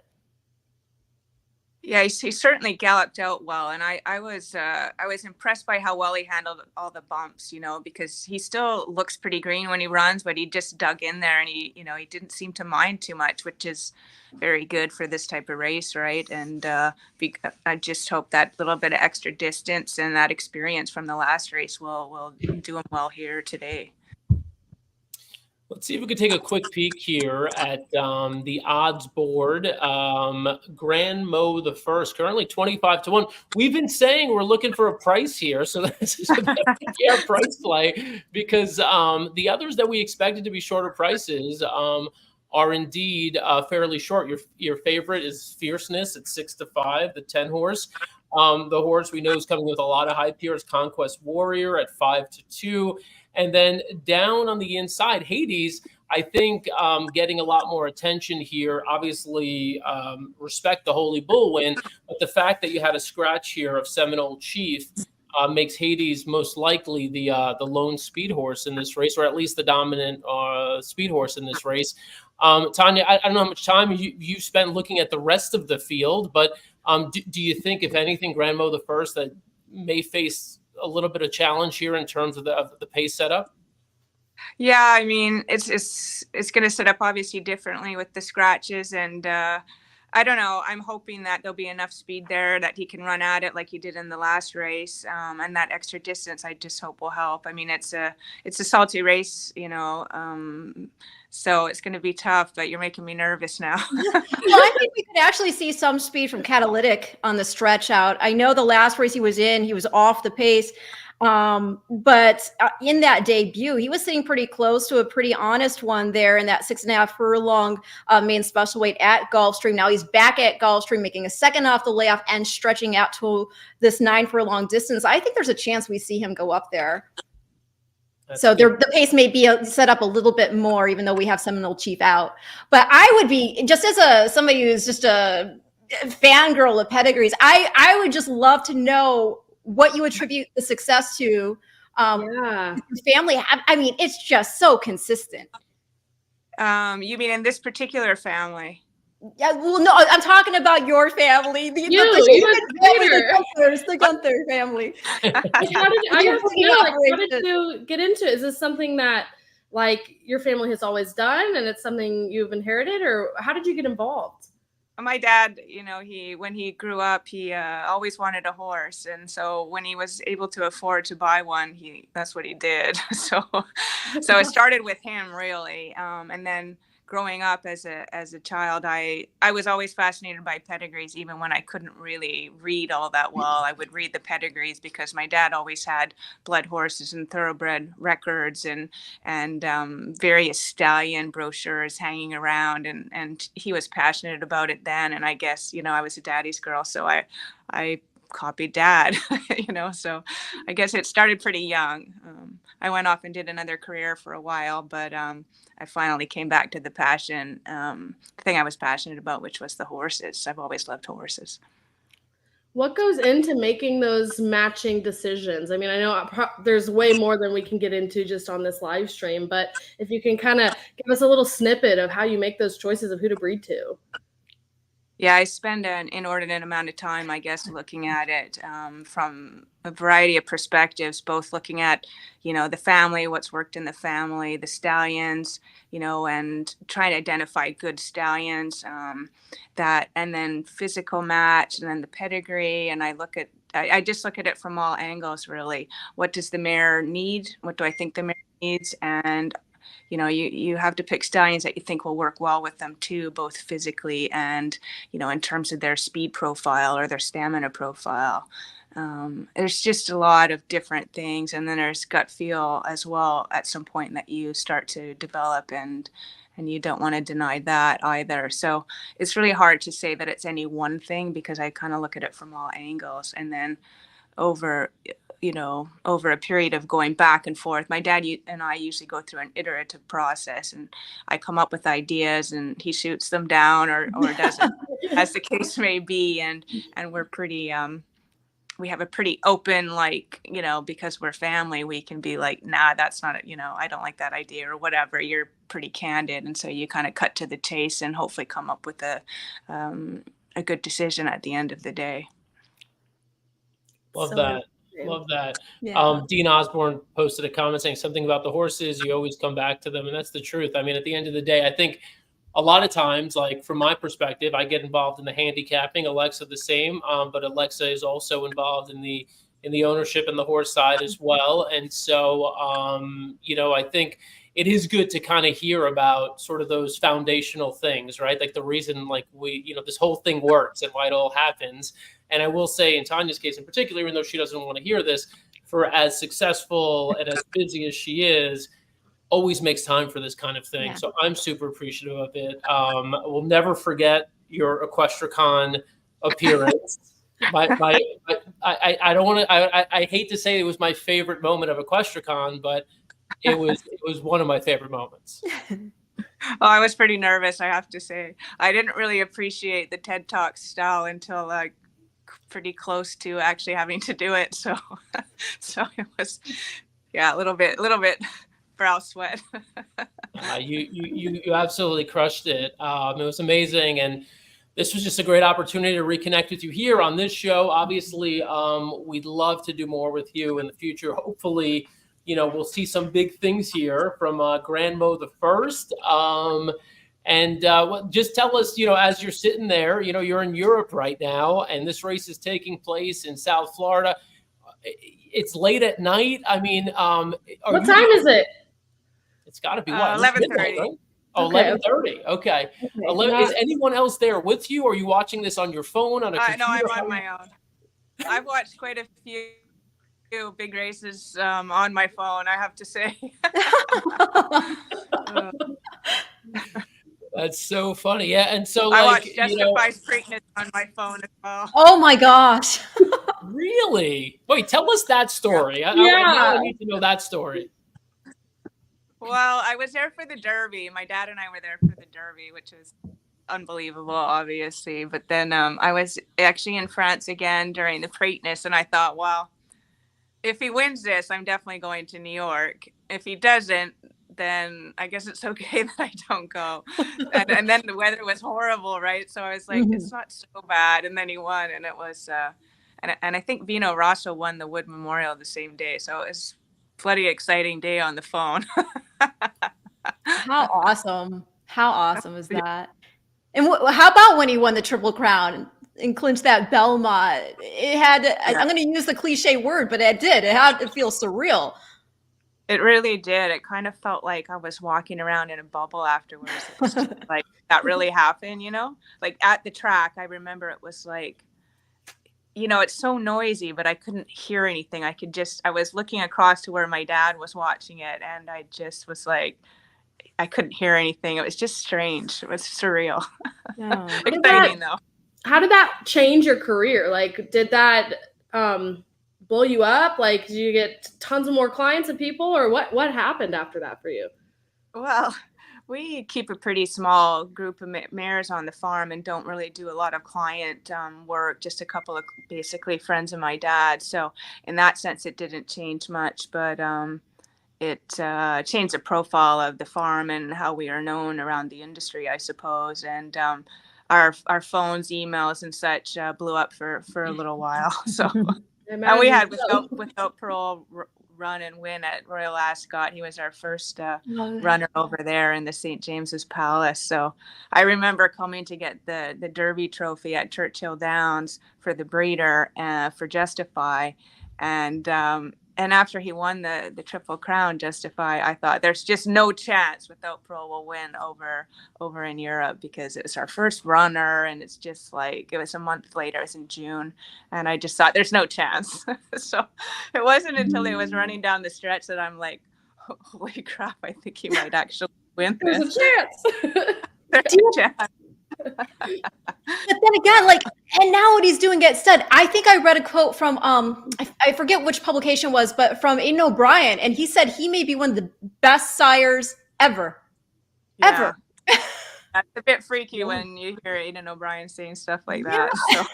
So. But I'm trying to think if there's been another American stallion that's had such an impact, particularly in Europe, with their first 3-year-olds over there. I just, I don't remember. Do you guys? It is hard to think of like this type of prepotency just this soon off the bat. I mean, I really have to go and look at the data. But what he's done is just so remarkable, and he's just a hunk of a horse, and it's so interesting too because he's this giant thing, yet he almost looks like a giant quarter horse in a way. Yeah. Yeah, for me, I mean, he wasn't that big as a yearling. He was a good size, of course. But when I went to see him in person again, when he went to Ashford, I just thought, wow, like he'd grown up so much. But it's not until you stand into him that you realize how big he's really become, because he's so well balanced. And and that was a trait that he had all through growing up. And he maintained that. So I was surprised when I stood into him. I'm like, wow. You just see the muscle on him. It's like, oh my gosh, he's just so very powerful looking. And again, I can't overemphasize just how incredibly impressive it is that he's just been this successful on every surface worldwide. Yeah. Being the first season sire, winning that over in Australia was quite something too. It really makes him a global sire to be doing it in Europe, Australia, and in America. All right, Tanya, we want to let you get in the zone. Have at least 10 minutes of your own for a little reflection, and hopefully things turn out well for Grandma the First. And regardless, we hope to see more of you soon, and hopefully we'll run into you either in Kentucky or somewhere along the way here. Thank you again for taking some time to join us. Thanks a lot. Thank you, Tanya. Thank you so much. And continued success. Thank you. Thank you very much. Bye. Bye. All right, that was Tanya Gunther. Spectacular. I mentioned the EquestriaCon thing. Ren, you were very involved with EquestriaCon. Yeah. I mean, that was. You need to bring it back. You need to bring it back. All right, so you've told me this kind of, when we've been together, I've spoken to other people, like, you need to bring EquestriaCon back. I always say, talk to Justin and Katie. Okay, well, yeah, and I'll also say this. Now you can talk to Justin and Katie. If there are any people out there who have been to EquestriaCon or wish EquestriaCon was still around, tell them so, because the 2 runs we had were incredible, memorable. I look back on that, and it's unfathomable to me that it has not continued. Did you know I was there at the one in Louisville? Is that when I first met you, Alexa? I met you multiple times, and I got to hang out with you multiple times, but I feel like I saw you there first. Maybe. I don't remember when we first met. I feel like the first time we chatted a bunch was at the Hawthorne Invitational. Yes, that was when I really talked to you, and but we throwing it down. There. Yeah. See, Justin, never been. Do it again. So much fun. I would go to EquestriaCon again. See, Justin, never been. Do it again. Absolutely. I mean, we had everything. Yeah. Everything was going on there. For whatever you wanted to do in the industry, for whomever you wanted to meet, it was all there. I got Momoy Girls saddlecloth from there, which is that's awesome. One of my favorite horse racing memorabilia things that I own. So that's awesome. Yeah. Well, that was the whole idea, right? Like, if you're not like somebody who's in the game, like, but you're a crazy fan, like all of us were, right? And still really are. Like, this is your opportunity to come out and like meet the people who are behind it and learn more and kind of touch and feel and, all that stuff. So I feel like it was a lot of fun. It was great. It was a hell of a lot of work. I mean, I am grateful for Ren and Dan Montesano and people on our team who really there were so many people who just kind of stepped up. Anyhow, I'll stop on all that because I'm going to get on. I'll say this real quick, and then I'll let you go. I still have managerial access to the Facebook account, and it still gets follows. Yeah. There's still I see it pop up every once in a while. Like, cool. People are still coming by. And I like this. We did actually have an NTRA NHC tie-in, but I like this. Need to do a live tournament contest with NHC seats. Justin is really big into promoting the contest scene. I think that's a completely just untapped market in terms of I'm on board. I love a contest. I'm so competitive. I'm ready to go. I'm like, wait, can we bet on something against each other? I'm here. Oh, thank you, Bryce. Yeah. So NHC was wild.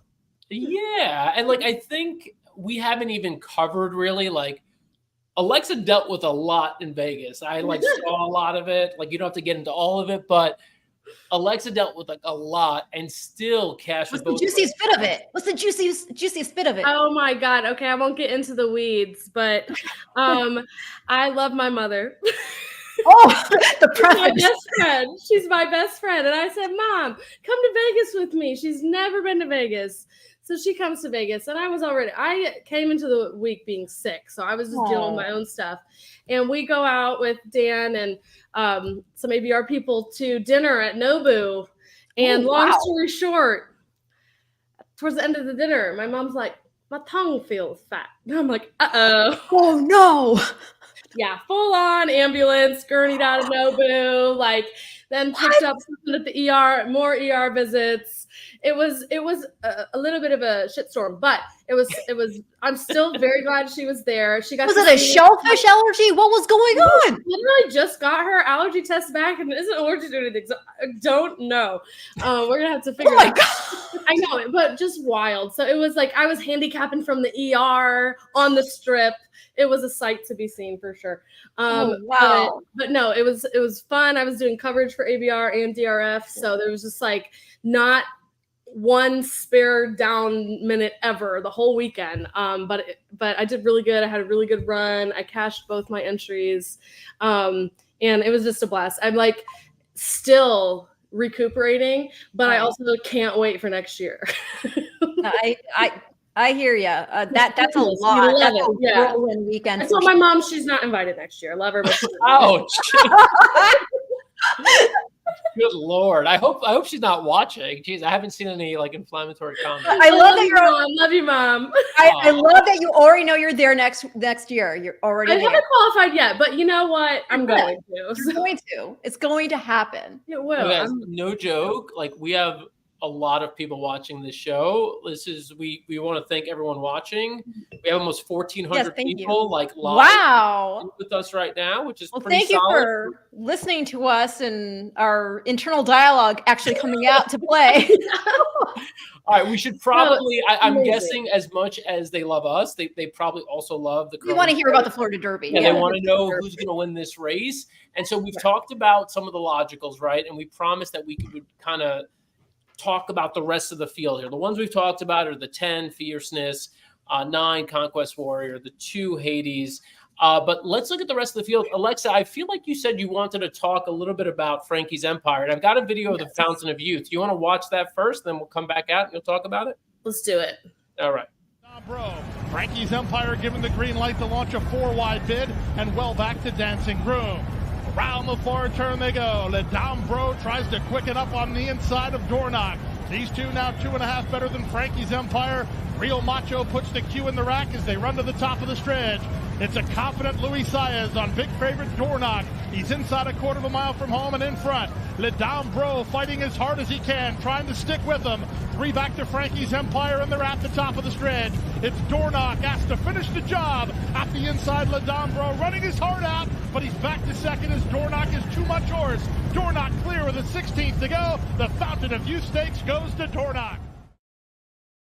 Okay, so we didn't have the fractions up there, but this race 24, 48, 111, 143. So definitely was given the advantage to those leaders. So for Frankie's Empire to almost call her Le Dame Bro at the end there made me like him a lot for this race.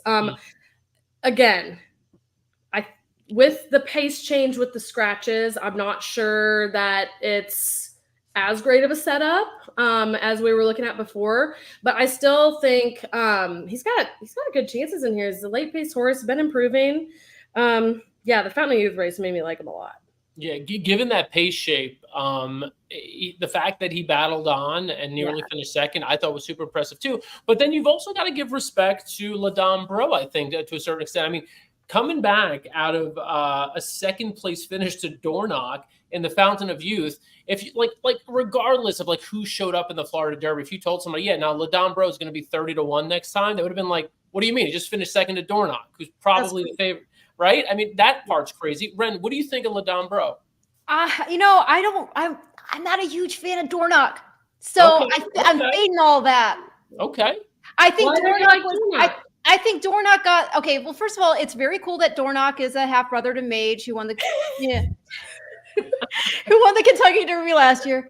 But I think ran on an undulating surface. I think no. I just think this is a horse who's got Dornoch is a horse that's I hate knocking any horse because I always am concerned that I'm going to offend connections in some way because I know how hard it is to get your horse to any race, let alone to be on the Derby trail. So I hope people understand that I respect your horse. I'm not knocking the horse. It's just as a horse player, I feel Dornoch has been the beneficiary of being lucky now on multiple occasions. He had that inside bias in New York. Then, he comes in the Fountain of Youth and there are all those scratches. So that form and those fields, I'm, as you guys like to say, fading. Okay, that's fair. That's fair. Frankie's Empire is the one at 14-1. You're seeing Iris's Dream, who's actually a long shot I like. I'm going to talk about in a moment. That's what you're seeing on the screen right now. But the one is Frankie's Empire at 14-1. We made a little bit of a case for that horse. a moment ago. The 2 is Hades, 5-2. I wouldn't be surprised to see Hades go off at about 3-1 here by the time it's all said and done. The 3, Bayless Out of Scratch. The 4, Grand Mo the First, who we just discussed with Tanya Gunther, is 23-1 currently. The 5, Real Macho. Haven't talked much about this horse. This is another one tried to stick with Dornoch early, but faded pretty badly last out in the Fountain of Youth. Finished about 8 lengths beaten. So Real Macho at 30-1 there, the 5 horse. The 6, Ladon Bro, who Ren is fading, is 25-1. The 7 at 30-1 is Catalytic. Very interesting horse. We have not spoken too much about this horse. Has 2 races under his belt, 1 on debut, and then finished second, going 6 furlongs. The reason we did discuss this horse for a moment, though, as Ren brought up, was that this could be a pace factor, stretching out from 6 furlongs here to a mile and 1/8. So I think that's an interesting thing to note. The 8, Seminole Chief, is scratched. The 9, Conquest Warrior. We showed you that incredibly challenging trip 2 back in the maiden win, and then last out won by 5 lengths in first level allowance company. Conquest Warrior taking a ton of action at 2-1 right now. The 10, Fierceness, at 6-5, third in the Holy Bull. But as we know, the most accomplished horse in this field. And the 11 at 50-1, Iris's Dream. Okay, so here's my Iris's Dream case. So the case is Hades is going to go. Every other jockey knows that, the main pace pressure has scratched out of this race. So they're going to go. A couple of these, they're going to try to stay at least closer. Iris's Dream is probably not going to stay close. I think Iris's Dream is going to take way back, drawn the 11 post, which again, with the 2 scratches, it's the 9 post, but still gives Jorge Ruiz a chance to kind of go to the inside, go to the rail from the break, save some ground, let the pace chase Hades, and then make one move late. I think Iris's Dream making a late move at 50-1 is not out of the question. Maybe he finishes 4th or 5th, but maybe he finishes 3rd or 2nd. That's my long shot play, is Iris's Dream.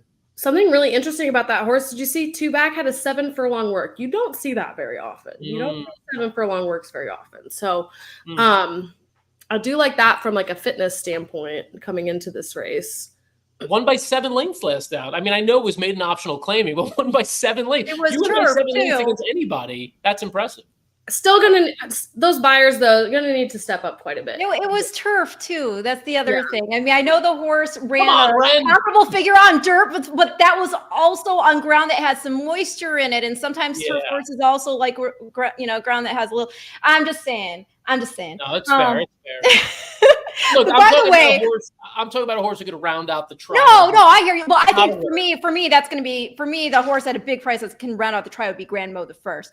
But I will say, as we're watching the horses warm up, dear goodness, Fierceness looks like a beast out there. It looks like a beast. Oh my god! And he's working so well. He's been out working BU, he's got, getting, I'm not even a work person. Like I have a friend that talks about the work reports and whatever. And it's not that I don't respect what the clockers do in these reports that they put out. It's just, I personally feel that horses are so mental that what they can do in the morning is not necessarily a reflection of what they're going to do in the afternoon and vice versa. I mean, there are certain variables where I will put more emphasis on a work for sure. But generally speaking, I don't. And I just rely mostly on what the past performances are going to tell me in the afternoon. But it is nice that he is working as well as he is. Again, for me, the only 2 bad starts he's had legitimate excuses. And even watching the selections come up from the inner track there, you saw everybody's trying to beat him with the 9. Both the analysts had the 9 over the 10. And I'm just, and not that the Shug horse can't step up. Conquest Warrior, I mean, dear goodness, that was so impressive what he did in that main special weight win. He's proven now at the distance. Look at him there. He's a big, beautiful son of City of Light, who is also the sire of Fierceness, which is kind of cool. You got that angle there. And by the way, going back to the whole pedigree, credential horses, City of Light, don't forget, son of Quality Road. As I mentioned, in case you didn't hear it earlier, Quality Road won the Florida Derby, set a course record doing it. I just feel like these are the 2, but I do think Fierceness is just so legitimate. he does have excuses that are not like, oh, well, I just want to like him because he's the 2-year-old Breeders' Cup champ and I'm a Breeders' Cup homer, which I am, but that's not why. Bren, this is a cool thing they're doing. Like this is like the NFL, like when they announce like what college they're from. I love this thing. Let's go listen. Oh, that is cool. Ortiz, You got Puerto the Rico. Well, John Vasquez, Puerto Rico. Jorge Ruiz, Argentina. I love that. I don't know why I love that, but I love that. It's awesome. But going back to fierceness, one of the other things I'd love to mention is that when he did win the Breeders' Cup Juvenile, I know there's been, some years where like, oh, well, these 2-year-old champions, and then, what happens after all that. But those horses coming out of the Juvenile have been very good. I mean, let's just consider the fact that, okay, you had Muth. He was already a grade 1 winner because he had won the American Pharaoh. He won the grade 2 San Vicente. Now as a 3-year-old, Timberlake was 4th in the Juvenile. He won the grade 2 Rebel. Even the last place horse in that race was Noted. And I know it was on grass, but he went on to win the Pulpit in his next start. So I just feel like, again, he had an excuse for his 3-year-old debut, and I just want to see that bear out here. And as I said earlier on the broadcast, my only concern, and it's a less of one now because we are moving in, do those scratches, is getting into that first turn. Yeah. One thing we haven't talked about is the Derby picture, right? Like, who needs Derby points? Like, who would be content with finishing 2nd or 3rd? Just this is not the target. You want to be ready for Derby Day.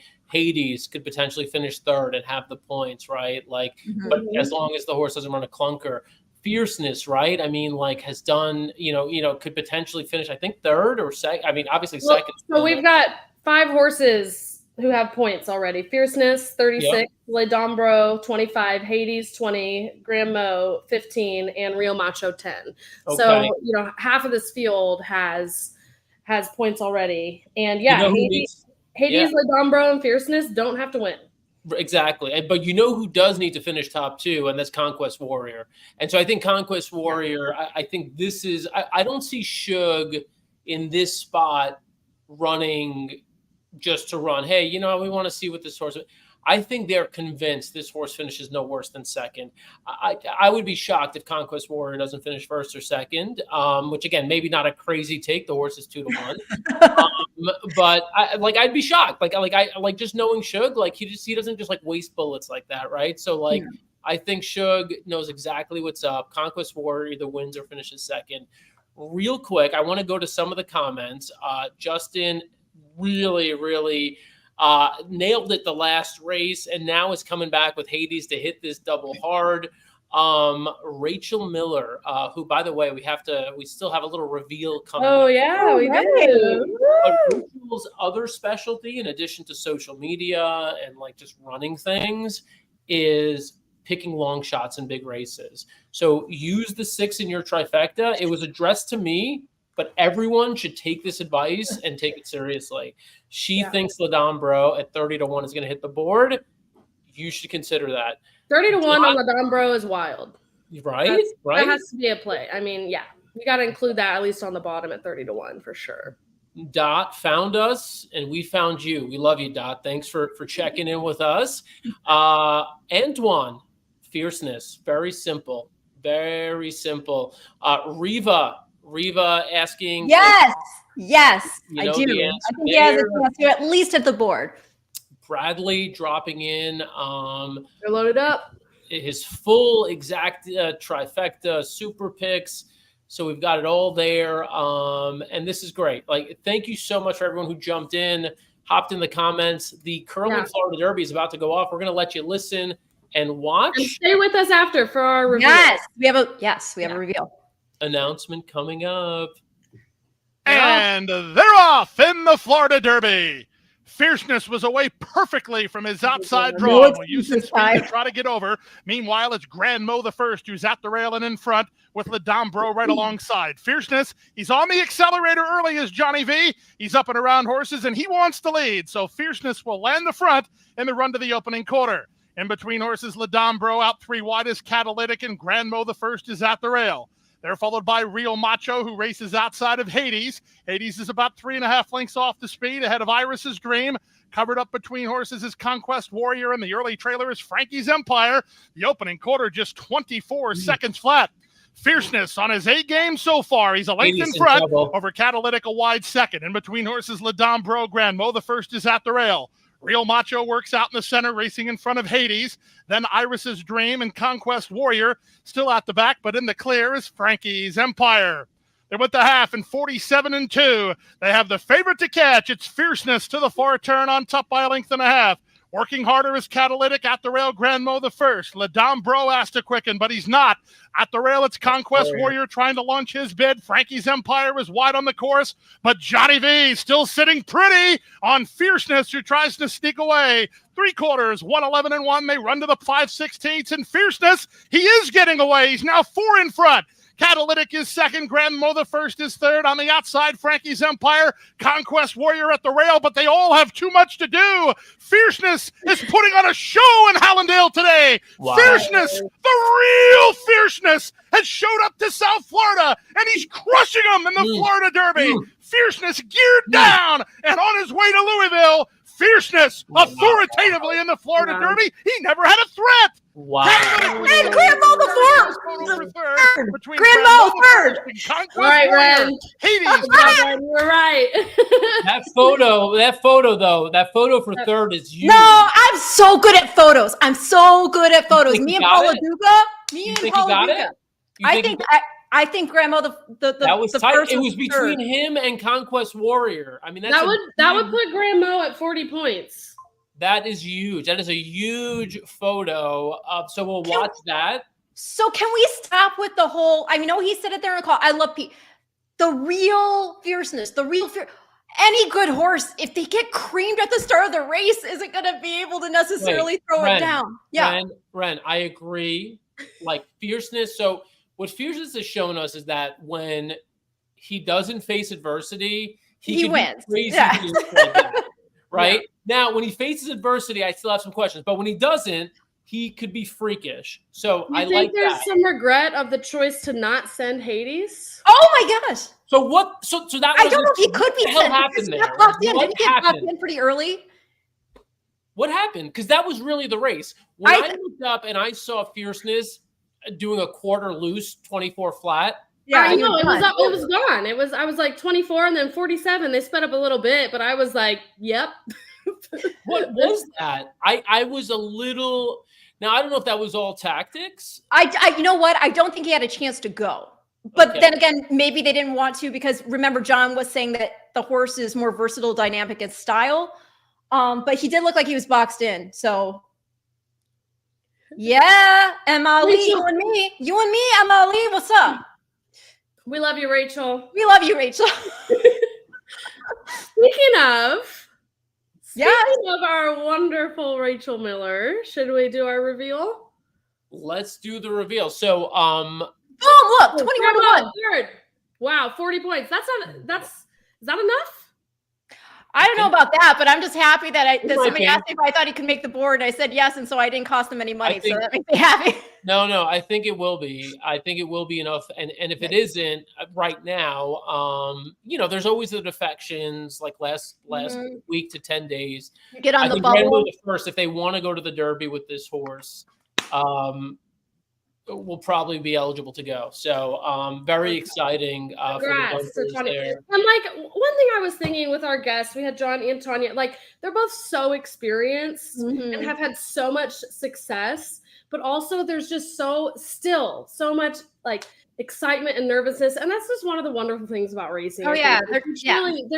You're never like made it, they've made it, but there's just still so much joy and anticipation, and I just love that for everybody. Oh, absolutely. They truly love the horse, and so they don't rest on their laurels and get cynical or jaded about it. That is remarkable. And as you're seeing, yes, Johnny Velasquez 3 wins today. How many Florida Derbies is that for Todd? Because Todd trained Quality Road. That's one of the who's the grandsire here of Fierceness. What is that for him? Big day for Rapoli. It's a good number. I don't have the actual number. I can look it up. I will say it's something silly. All things considered, like running like out of his like preferred running style, like kind of being shuffled back and everything else. I didn't see how far back he was in 5th, but seeing that he finished 5th, I'm like, okay. I don't think we've seen the end of Hades. Like I'd like to see this horse. I don't know what the point situation. What's the point situation with Hades? How many did he get? Well, he got 5th. Yeah. He'll have 30 points after today.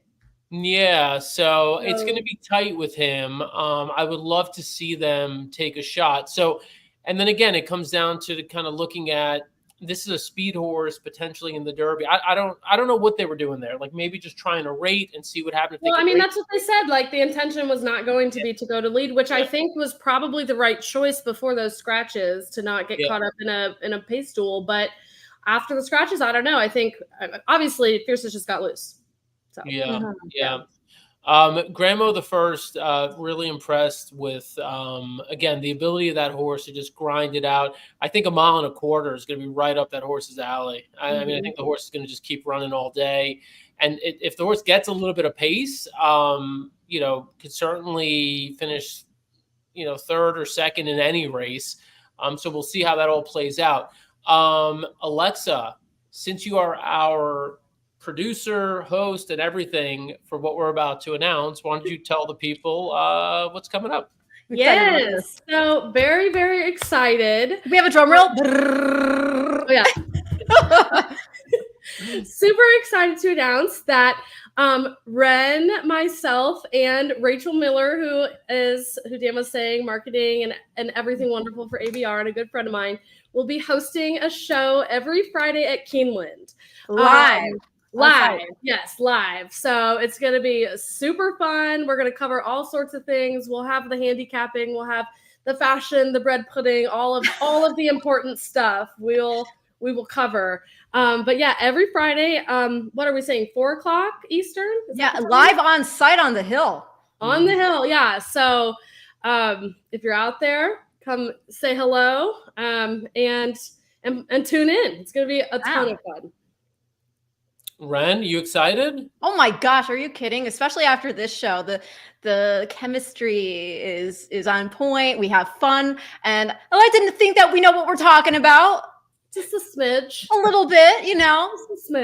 We're not just pretty faces. Well, Ren clearly does. No, you do too. With her fierceness tout. I mean, I'm glad he won because you went really hard. For me, honest to goodness, the way, again, I just looked at it to just keep it short, is whenever you have a horse who's going to be an odds-on favorite, it's really, well, I mean, he went off even money, but people are intuitively, we want to make money, right? And so you want to poke holes in the form. You want to say, okay, well, this horse is beatable. Who's the next logical horse who can do it? But I think it gets too much in the weeds when, again, the only 2 starts this horse has, you can look to a definitive excuse. And I do look at a bad start in the way he had that one as not just so much of the horse not getting his own way. I look at it as, because, I have a former background as an equestrian. I grew up on a thoroughbred breeding farm. Also, when you get crammed like that out of the start of the gate, and again, I urge you all to please watch that replay. Not only is it upsetting your stride, not only are you not getting your own way, not being able to be placed where you might want to otherwise be, but on top of it, you are taking on impact from other 1,000-pound animals on your shoulders. Okay. And so that does do something beyond just upsetting where you wanted to be in the pace scenario. So that's why I look at it that way. And he had a bad situation in the New York race also. So I just think that this horse, we were trying to beat him unnecessarily in this instant. But I will say also, Conquest Warrior, for that to be his first step up against a field, a great one field, I thought that was very impressive. Shug should be very happy. Yeah. And I think Ren, we to your point, we were trying to beat the horse, right? We were like, like fierceness, this and that. At the end of the day, I think the 2 best races we've seen run by any horse who's going to potentially run in the Kentucky Derby have both been by fierceness. And what he just did there, that was the best race we've seen. I mean, like you could say, oh, well, he was kind of alone in the lead, which I did earlier. I'll try to, kind of cast a little bit of doubt. The bottom line is fierceness should be a deserving favorite in the Kentucky Derby at this point. Yeah. And I mean, fierce competitor. Yeah, fierce. And named him appropriately. It is a different animal. The Kentucky Derby, you're going to have the 20-horse field. It is a crush out of the gate. The draw is crucial, especially to a horse who likes to be forwardly placed as he does. Churchill's hard in the stretch, too. Churchill's hard in the stretch, for sure. So, I mean, it's all things you have to take into consideration, but as it stands now, that horse just looks like an absolute beast. And he's got a pedigree to boot that's just so impressive, and you've got great stamina influences in there. So going forward and looking at the 1.25 mile distance, I think that that's not going to be one of the elements that you try to poke a hole in his form over. Ren, if it's raining first Saturday in May, are you worried? I mean, I know the horse won on debut in the rain, but also ran his worst race in the. That's Champagne. Watch the start of the Champagne, though. That's why he. No, I know the start was bad, but still, do you think it was really all the start? I mean, do you think maybe over and off track? I think 100% it was all the start, because the start was so bad that already as it was, that the fact that it was also in the off going, it was compounding it, because then he was slipping and sliding, trying to rebalance himself. So I don't think it was the condition of the track being sloppy, but that the fact that he had the bad start that then made it worse for him to try to get himself back up and righted to get over the slop at that point. But yeah, I mean, he's out of Nona Bella. That's State Thursday. State Thursday's Bernardini's AP. And that is like, he'll be fine off track. Yep, totally. Good stuff. By the way, have you all looked at the Arkansas Derby? That's coming up soon.